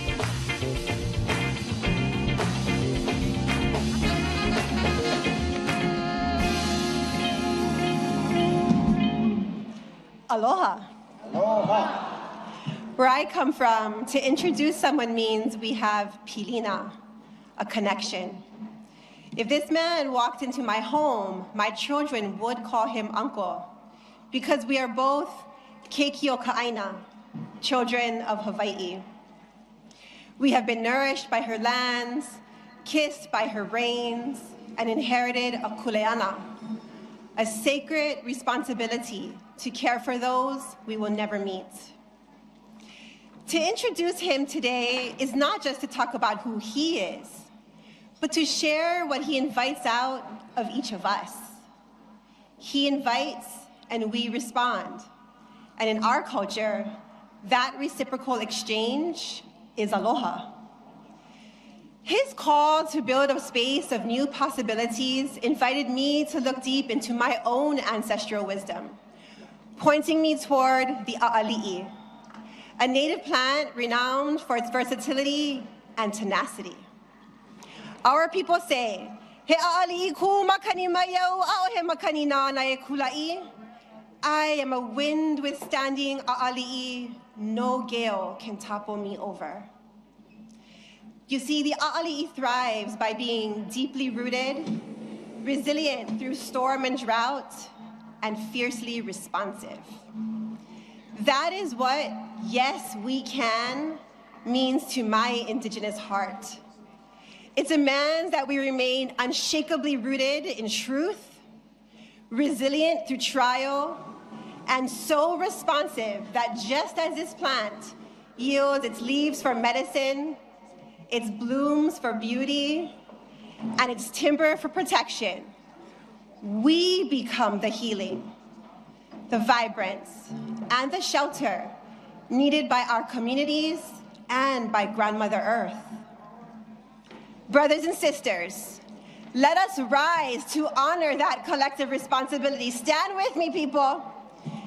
And now, from the shores of his youth to the city that rose with him, Chicago, please help me welcome President Barack Obama.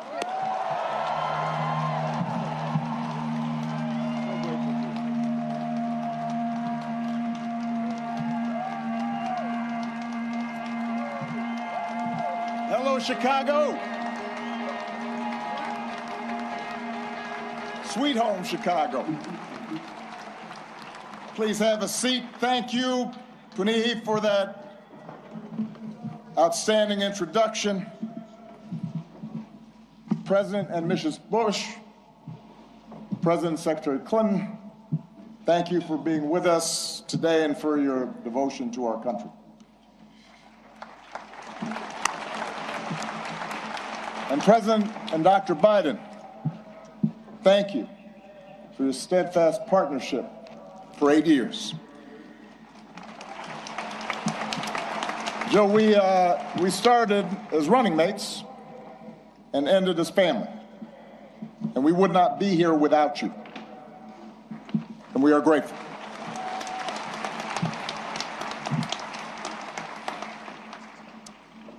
To our amazing foundation staff and our amazing board, to Governor Pritzker, Mayor Johnson, thank you for making this center possible. To congressional leaders and foreign dignitaries who've made the trip, I cherish our partnership together and all we got accomplished together. Thank you.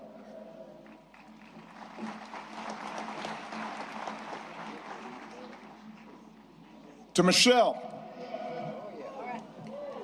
she did me wrong.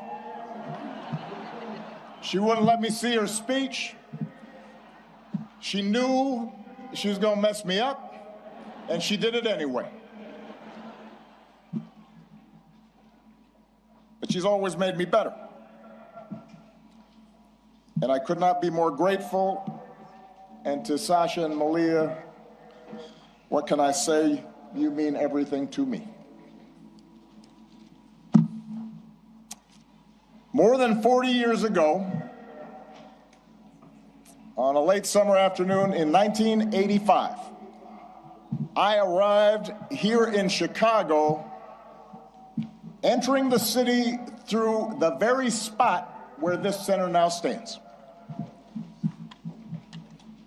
I can still picture myself heading down what was then Cornell Drive in a janky used car that I'd bought in New York, with all my worldly possessions stuffed in the trunk and the back seat, so I really couldn't see out of the rear view mirror, and I was a safety hazard.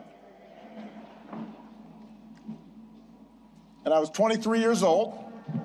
I'd just been hired by a group of churches on the South Side to help organize a part of the city that had been battered by steel plant closings and chronic neglect.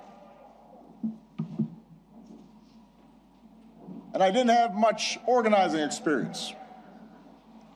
Didn't know anybody in Chicago. But I had been inspired by the civil rights movement, and I knew I wanted to make a difference. And although I wasn't sure exactly how I was going to do that, I was possessed with this abiding faith that if we could give people more of a say in the forces that govern their lives, if we could bridge some of the differences that drove us apart, then we could build an America where everyone counts and everyone has a fair shot and everyone belongs. Even a mixed-race kid with a weird backstory and a name nobody could pronounce.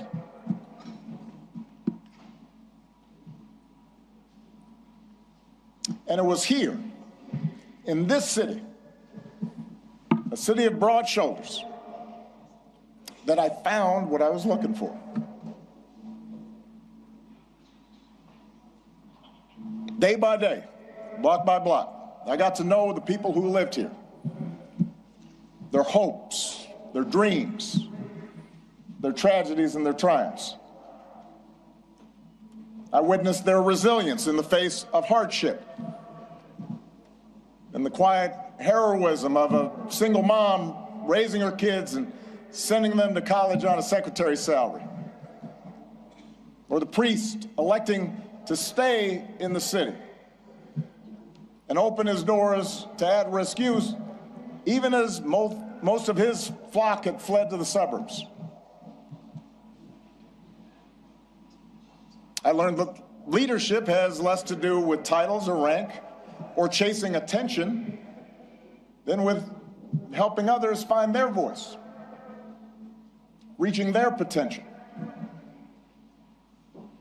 and sitting around people's kitchen tables or on their back porches, spending time in church basements, in barbershops. I was reminded that everyone has a story to tell if you just care to listen. Sacred stories, full of courage and humor and grace, and that each of those stories in some way connected to my own.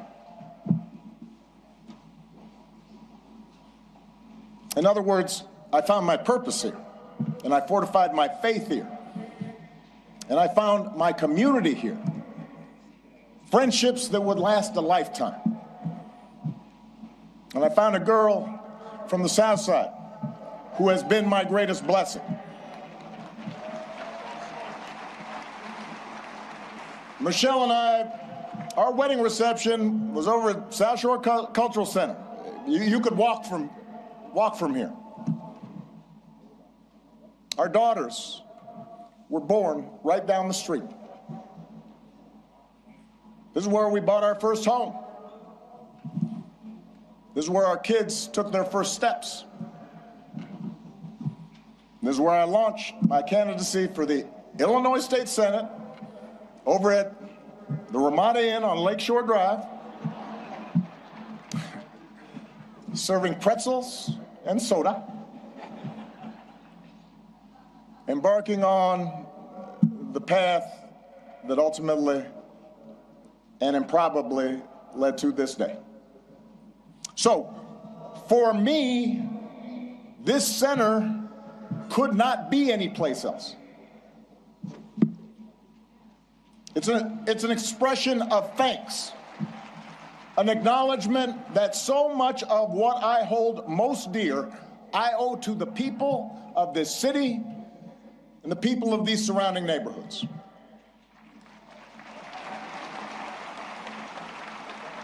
And it's why we designed the center not to be some lifeless mausoleum. I am too young for that. Not just a place to see Michelle's dresses, although I understand that will be the top attraction. We wanted it to be a vibrant, living celebration of community, where we can learn together and share the joys of art and music and sport and play.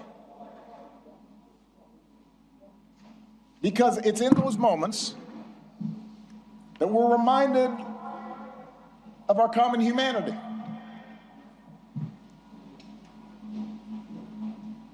And strengthen the bonds of trust that not only make our lives richer, but make our democracy stronger.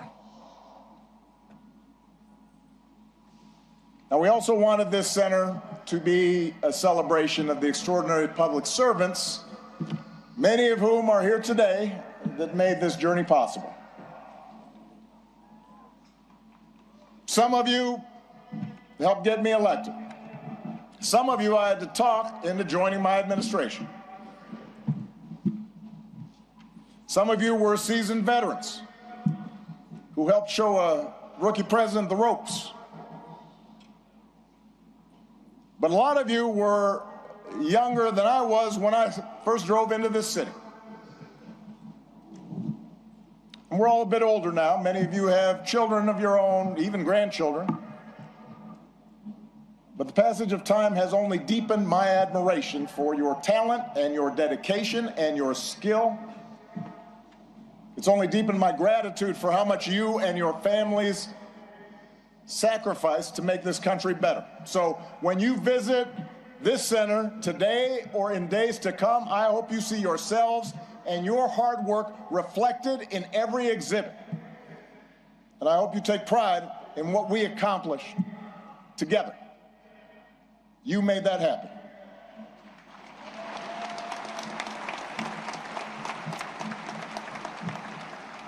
Now, of course, we did not accomplish everything we set out to do. No administration does. Some of the exhibits reflect unfinished business. In some cases, my own shortcomings and mistakes. In some cases, because, as a sign I kept on the Resolute desk read, hard things are hard. And that's especially true in a big, raucous, diverse, argumentative democracy like the United States of America. Everybody's got an opinion.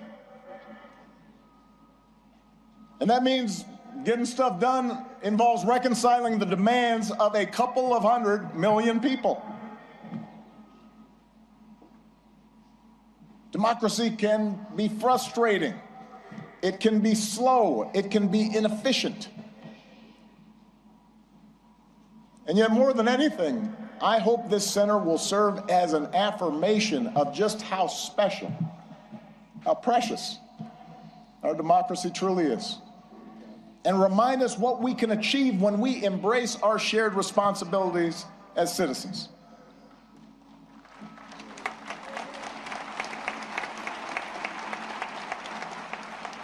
And since we're a few weeks away from America's 250th birthday, it is worth remembering just how radical the whole idea of self-government really was back in 1776. To that point, human history was a tale of conquest and caste and rigid hierarchies. A world where the strong dominated the weak, where power and wealth and status flowed through lineage,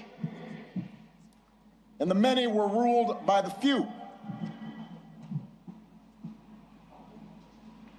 But out of the fire and steel of a revolution, a different story took flight on this continent. A declaration that we are all created equal, endowed by our Creator with certain unalienable rights, and that in the newly independent United States, there will be no kings or lords, no serfs or subjects, but only citizens, each of us free to pursue our own version of happiness and able to determine our collective fate through an elected representative government. It had not been done.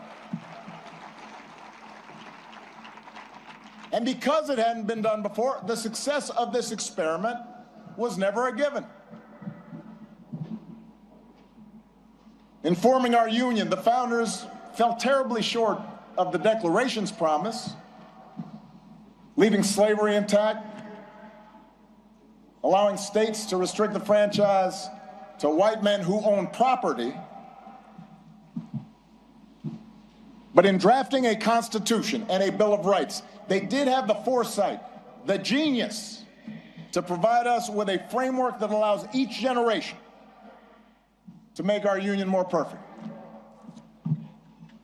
And over more than 2 centuries, through petitions and protests, marches and strikes, moral appeals from the pulpit, and conversations at the family dinner table, men and women from all walks of life, of every color, every faith, every region, took up the cause of democracy and made it their own, until we, the people, came to include not just some of us, but all of us.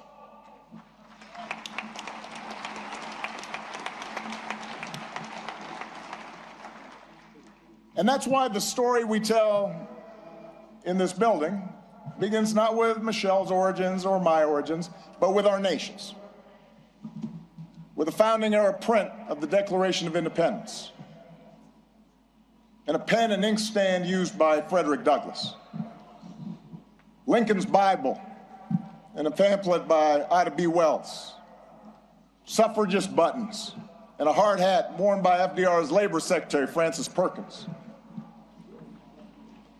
And it's why the exhibits here focus not just on policies, but on the shared values that make democracy possible. A belief in the intrinsic dignity and worth of all people, and that no one is above the law or beneath its protection. a belief in checks and balances in our government, and an accountability that comes with an independent judiciary and a robust free press. A belief that our military and law enforcement owe allegiance not to any president or political party, but to the people and our Constitution. A belief in the peaceful transfer of power after the people have spoken in fair and free elections, recognizing that in a large, complicated society like ours, no group or faction gets its way 100% of the time. And a belief that qualities of character, honesty, integrity, kindness, compassion, a sense of duty and honor, those things matter in our public dealings, just as they do in our private lives. These are not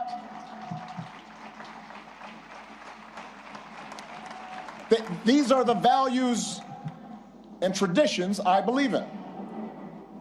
And they are not Republican or Democratic values. They're American values we can all share, regardless of party. Values every president here today, as different as we are, has tried our best to uphold.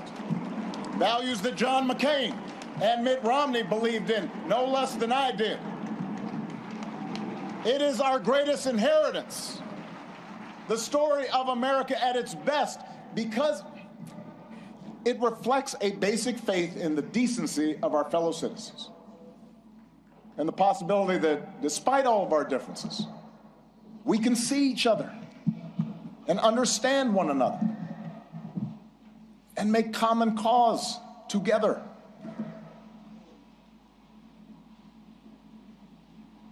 That's what I hope every visitor to this center takes away from their experience. And that's why if you come for a day and you don't have time to see everything, I would urge you to skip the clips of my speeches. You have heard them all before. In favor of the stories of those ordinary citizens who helped make that change happen.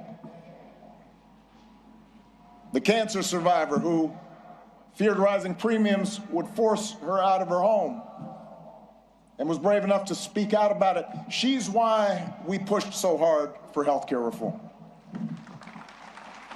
The small business owner trying to keep the lights on. The teenage girl who told me she was worried her dad might lose his job in the auto crisis. They're why we focus so relentlessly on pulling our economy back from the Great Recession. The wounded warrior overcoming debilitating injuries. The gay Air Force major serving her country even when forced to hide who she was. They're why we worked to end Don't Ask, Don't Tell and care for those who've worn our country's uniform and do right by our military families. It's their voices that led to our successes. And while going through the exhibits, I'd also ask you to listen to the voices of people around the world who've been inspired by American ideas. Yes, America has made its share of foreign policy mistakes. Our actions have not always matched our rhetoric. We've learned that we can't solve every conflict or stop every atrocity around the globe, but at our best, the United States has been an undeniable force for good in the world. And what I heard on every continent as president is that when American foreign policy lives up to our highest ideals, when we champion human rights and democracy and the sound stewardship of our planet, when we take the lead in eradicating disease and feeding the hungry and educating children, when we encourage cooperation between nations, instead of trying to dominate and bully and squeeze every advantage just because we can, And most of all, when we show through our example here at home that even a country as big and diverse as ours can make democracy work, it turns out all nations, including ours, become more prosperous and secure. And the world gets a little bit brighter.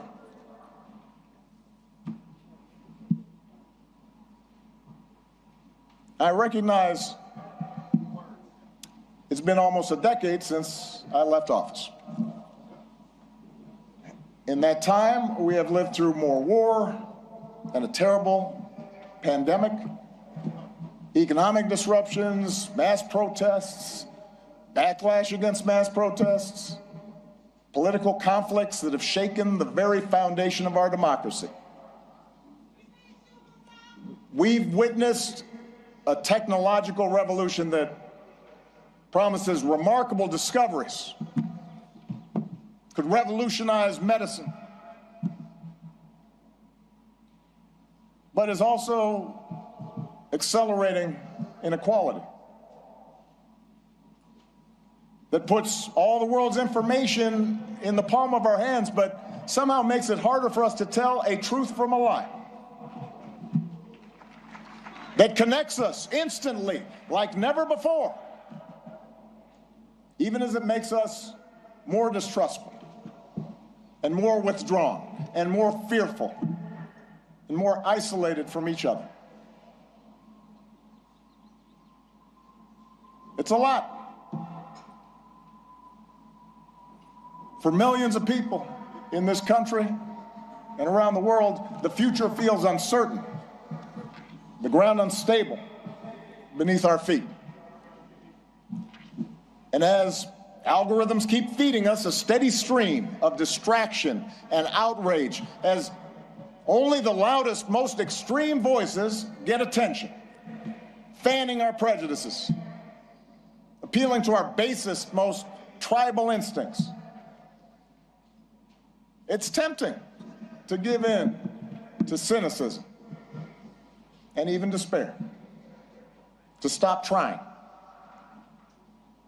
We start thinking that appeals to democracy and civic participation are corny and old-fashioned and boring and naive.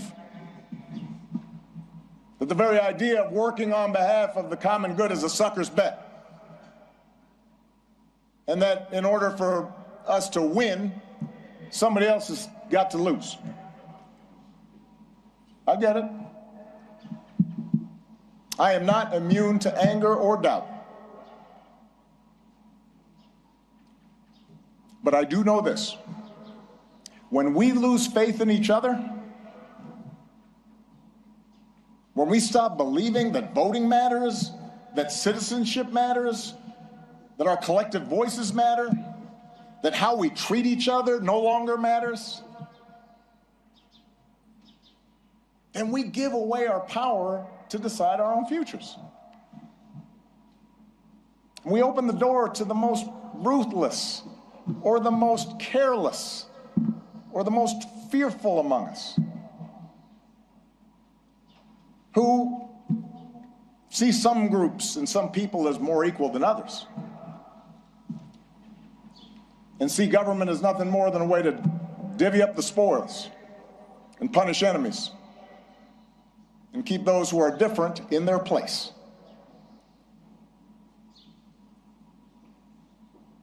I do not believe that is the story of America that prevails in the end.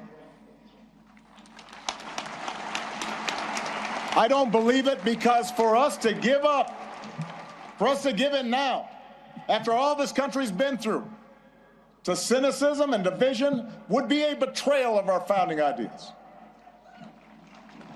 a betrayal of our faith. And I remain convinced that the overwhelming majority of Americans feel the same way. That as unsettled as we are, people aren't looking for perpetual anger and division. They are looking for fairness and common sense and mutual respect. That deep in our gut, we want to find a way to turn towards each other again, not further away.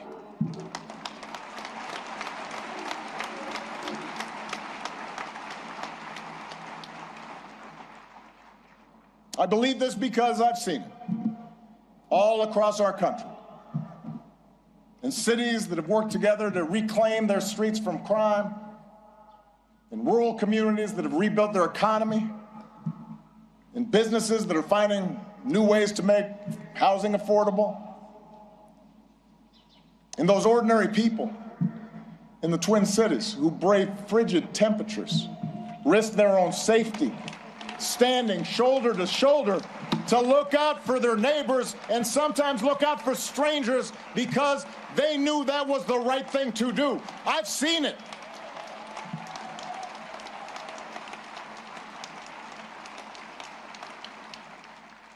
And I've seen it in a new generation of leaders here and around the world, like Puniha and Addison. Leaders who are determined to make our governments and our economies and our societies work for everyone. Obama Foundation leaders like Hannah, a Food Corps member from rural Ohio who's helping ensure every child has access to at least one nourishing meal. Or George, an entrepreneur whose nonprofit helps get unused, unexpired medicine, often at no cost, to people who need it. Or Zuzana, a human rights lawyer in Poland, who's won more than 30 landmark cases. There are thousands, tens of thousands, hundreds of thousands of these young people out there making a difference right now. And this center is devoted to lifting up their stories, giving them the tools and support they need to expand their impact. For while our work is nonpartisan, we are not values neutral. We have a point of view.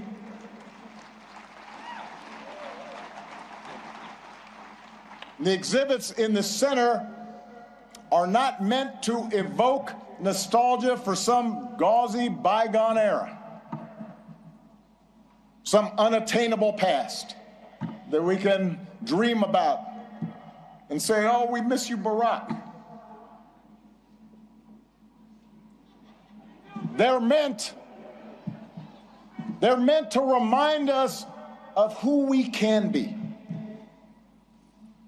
to remind us of what's possible, so we can forge ahead, clear-eyed and confident, and do the work that still needs to be done. We can learn from the past, but America's story isn't frozen in the past.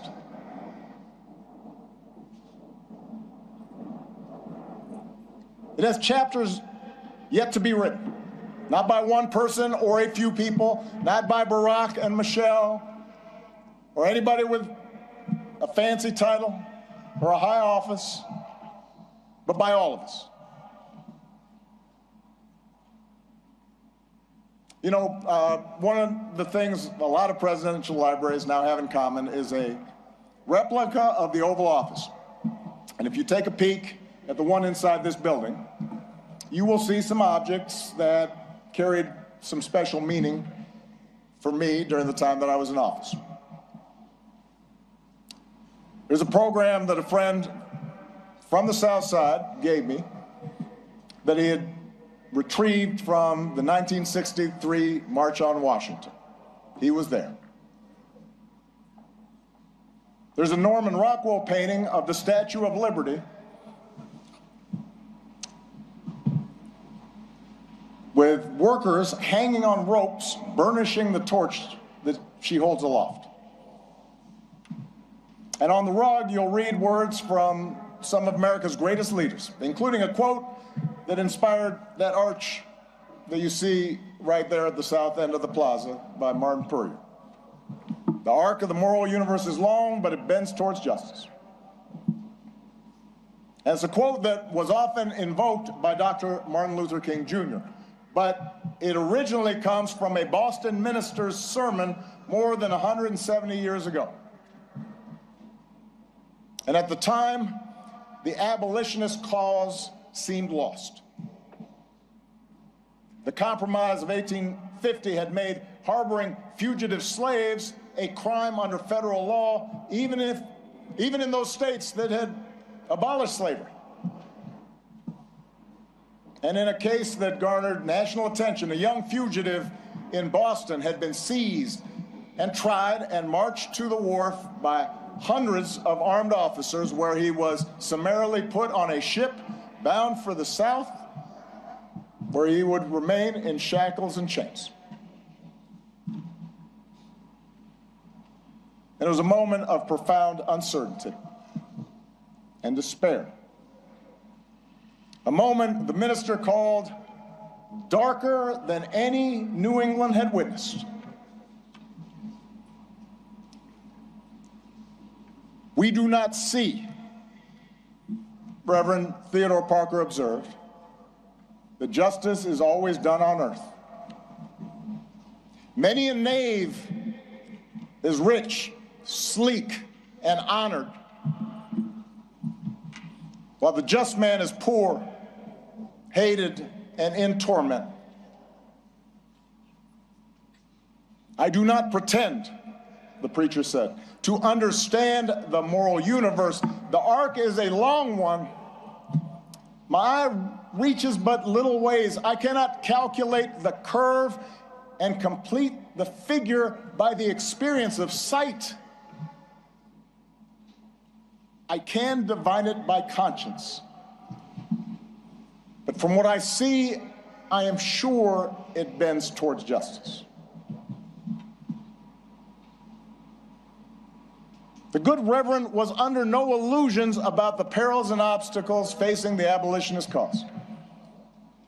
His words offered no easy answers, no comforting assurances that he or his congregation would live to see the progress they so desperately sought. Rather, his was a declaration of faith, a defiant call, not to abandon hope or give way to fear, but to stay true to our better selves and true to one another, and to keep fighting to fulfill the promise of this nation, even in the face of cruelty and bitter disappointment, even in the face of impossible odds. It is that spirit that we open the center today. The same spirit that so many of you showed all those years ago. The same spirit that inspired generations of Americans to meet the challenges of their time. The same spirit that is alive and well here on the south side of Chicago. Same spirit that will see America and the world through its present trials. There is a new generation out there, ready to write the next chapter of our story. We intend to help them do it, and we ask that you join us. Thank you. God bless you. God bless the United States of America.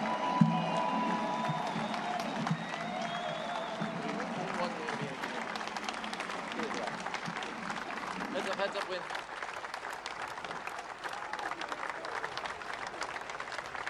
Heads up. Yeah, he's not done.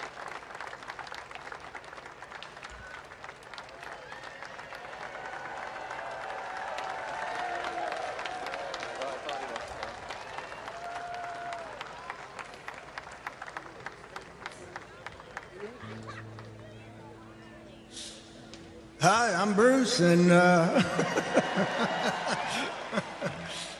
and I'm so glad to be here this afternoon for President Obama and Michelle, Malia and Sasha. You know how I love you all. Oh, what a glorious task we are given to continually strive to improve this great nation of ours. That was from President Obama's speech at Selma. President Obama and Michelle, you have exemplified that ideal with lives that have served us all with heart and commitment, love, and compassion.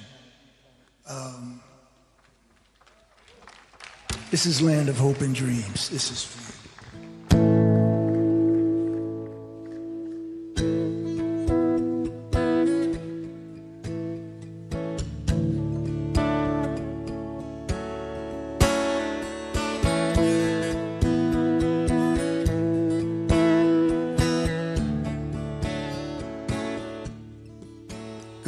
ticket and your suitcase. Thunder's rolling down this track. You don't know where you're going now, but you know you won't be back. Well, darling, if you're weary, lay your head upon my chest. We'll take what we can carry, yeah, and we'll leave the rest. Well, big wheels roll through fields where sunlight streams. Oh, meet me in a land of hope and dreams.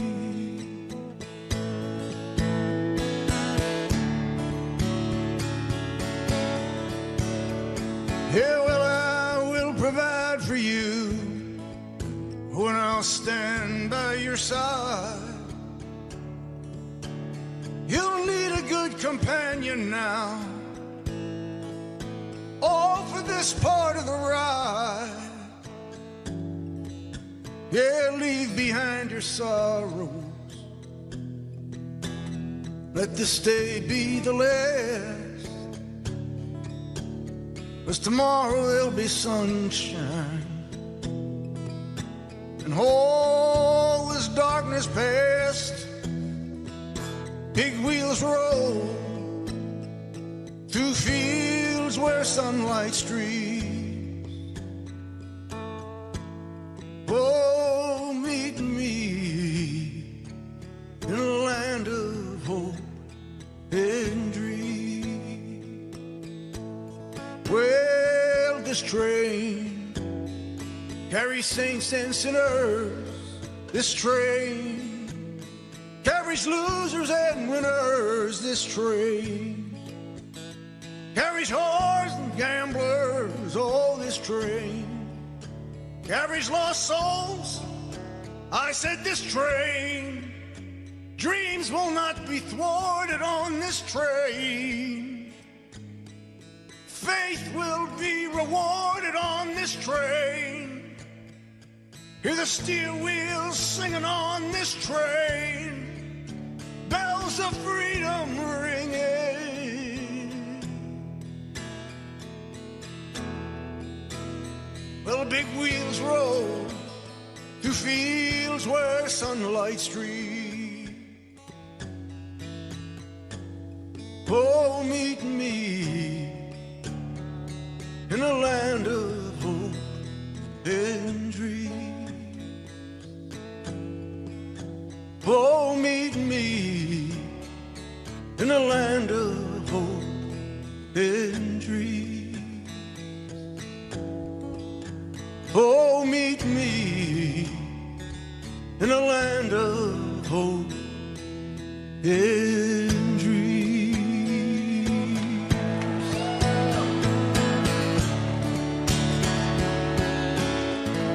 Thanks. I love you. Thanks, Brother Bill. Thank you. Thank you. I am honored to bring out one of my great heroes, the great, great Stevie Wonder.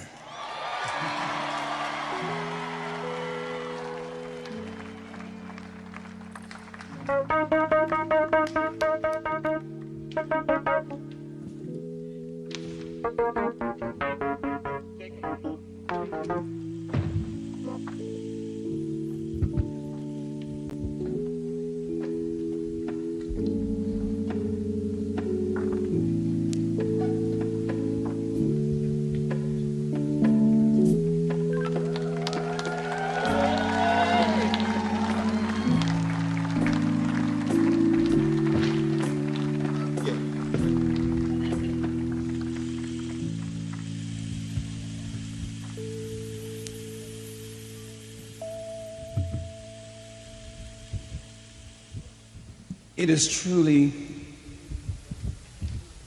that I give all praise to God for this moment. For me, it's the perfect circle. And I will, before I leave the stage, explain to you why I say that. But right now, we're going to do some music. Are you ready? Let's get it.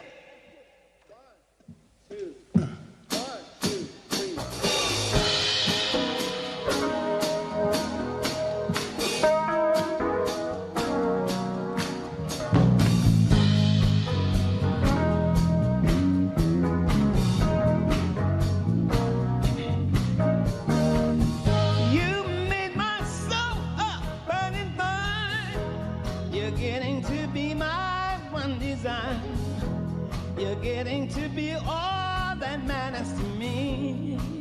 And let me tell you, girl, I hope and pray each day I live a little more love I'll have to give. A little more love that's devoted and true. So all I do is think about you. Hey, baby. Just think about you. Think about you, baby. Oh, just think about you. Maybe just suppose I should happen to cross your mind. Find some gentleman like me, a friend even trying to find. And let me tell you, girl, think of how exciting it would be if you would discover it feels like me. If you would discover this dream is for two. Well, I'm gonna tell you, girl, I'd light a candle every day and pray that you'll always feel this way, and pray that our love will forever be new. All I do is think about you. Yeah, baby. Just think about you. I think about you, baby. Yeah, baby. Just think about you. Can't you feel the fire burning? Can't you feel the wind humming? Your body, baby. Oh, can't you feel the wind blowing? Can't you feel the wind blowing? Yeah. Just think about you. Oh, all I do is think about you.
want to share with you all something that you need to know.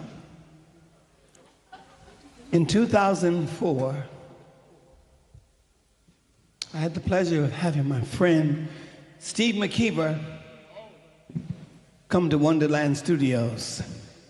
And he'd said to me, there's someone named Barack Obama who wants to ask you to run, no, I'm sorry. He asked me to have you possibly come and do a performance as he's running for senator. So I said, so bring him down. Let's do it. So he came down, it was him and Barack. I remember we sat in front of the studio in Wonderland. He was talking and we had some words to say. I think he was saying, let me try to get Michelle on the phone. It never happened, I don't know. But we were talking and we kept talking and he said, yeah, I would love for you to come. I said, it would be my joy to come to support you. I said, but you know what? From talking to you in my spirit, because here I'm telling you something that's not political, but it's spiritual. I said, in my spirit, I know that you're running to be a senator, but I'm seeing you as being a president. I said, let's pray on it. And so we prayed on it. And now we see what faith without fear, and faith living in truth, and understanding that the spirit is that we have to follow that spirit of positivity. Because I believed it, I knew it, I imagined it then. Now we are celebrating it. President Barack Obama.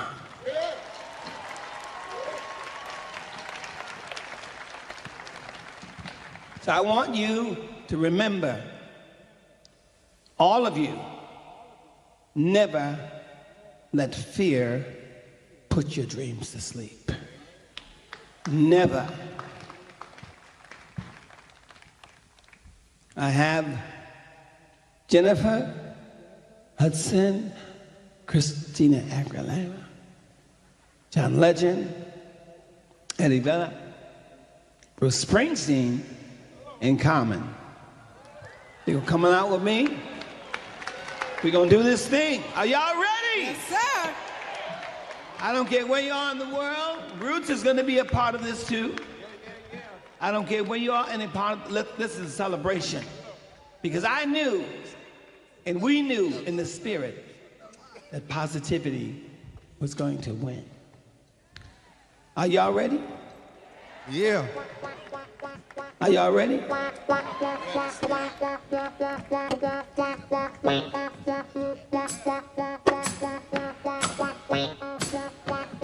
One, two.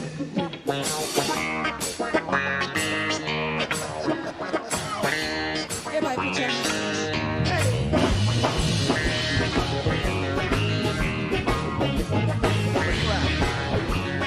clap your hands.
taking under. I'm on stage with my man Stevie Wonder. This is how it is, Southside 87. On stage with Jennifer Hudson and John Legend. This is how it be in the center, Obama Center. It's colder than winter, so beautiful, so beautiful. What I can do, check it out, it's usual. Usual like common for me and you. This is the type of thing that we can do. Like you too, just like Bono. We came to rock here live in Chicago. Yo, it's like this, we got the dream. On stage with Bruce Springsteen. Yeah. How can it be things can get better? Thank God I'm here with Eddie Vedder. We get it all together, we can storm. Compton show, you know the whole form. When it goes on, it keeps going on and on. Yo, I can keep lighting. You can say respect to Joe Biden, President Biden, Hancock Bush. This is how we do, yo, Operation Push. As I push on down, I'ma keep jamming. Respect to who? Fred Hampton, and of course, all my people here in Washington. You know how we do, we all equal, saying the thing. This is like this Dr. King, we did it like this. Compton, we don't need no drama. Respect to Obama and Michelle. This is how we dwell. You can tell, check it out, never fail. This is like this when I come down, y'all. I can say, yo, we can stand tall. Yo, this is like this Chi-Town. We gon' take you, Stevie, to higher ground.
Stevie Wonder!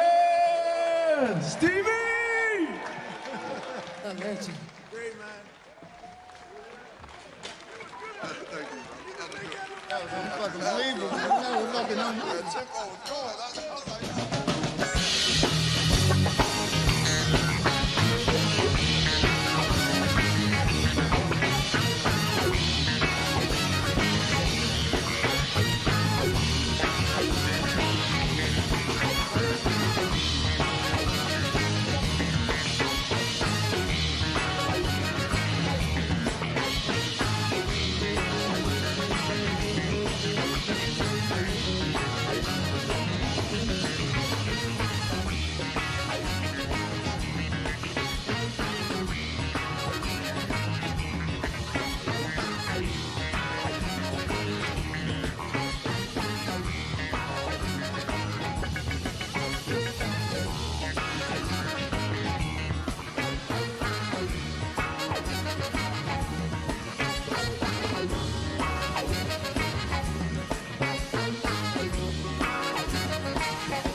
Thank you for joining us today.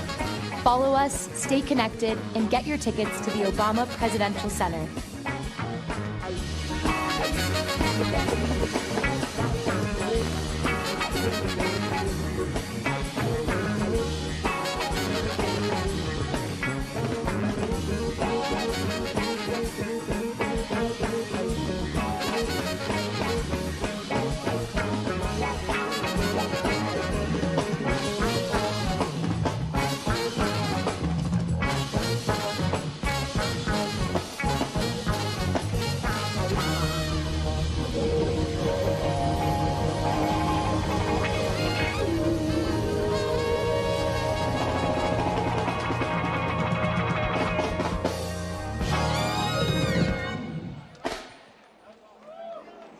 My granddaughter.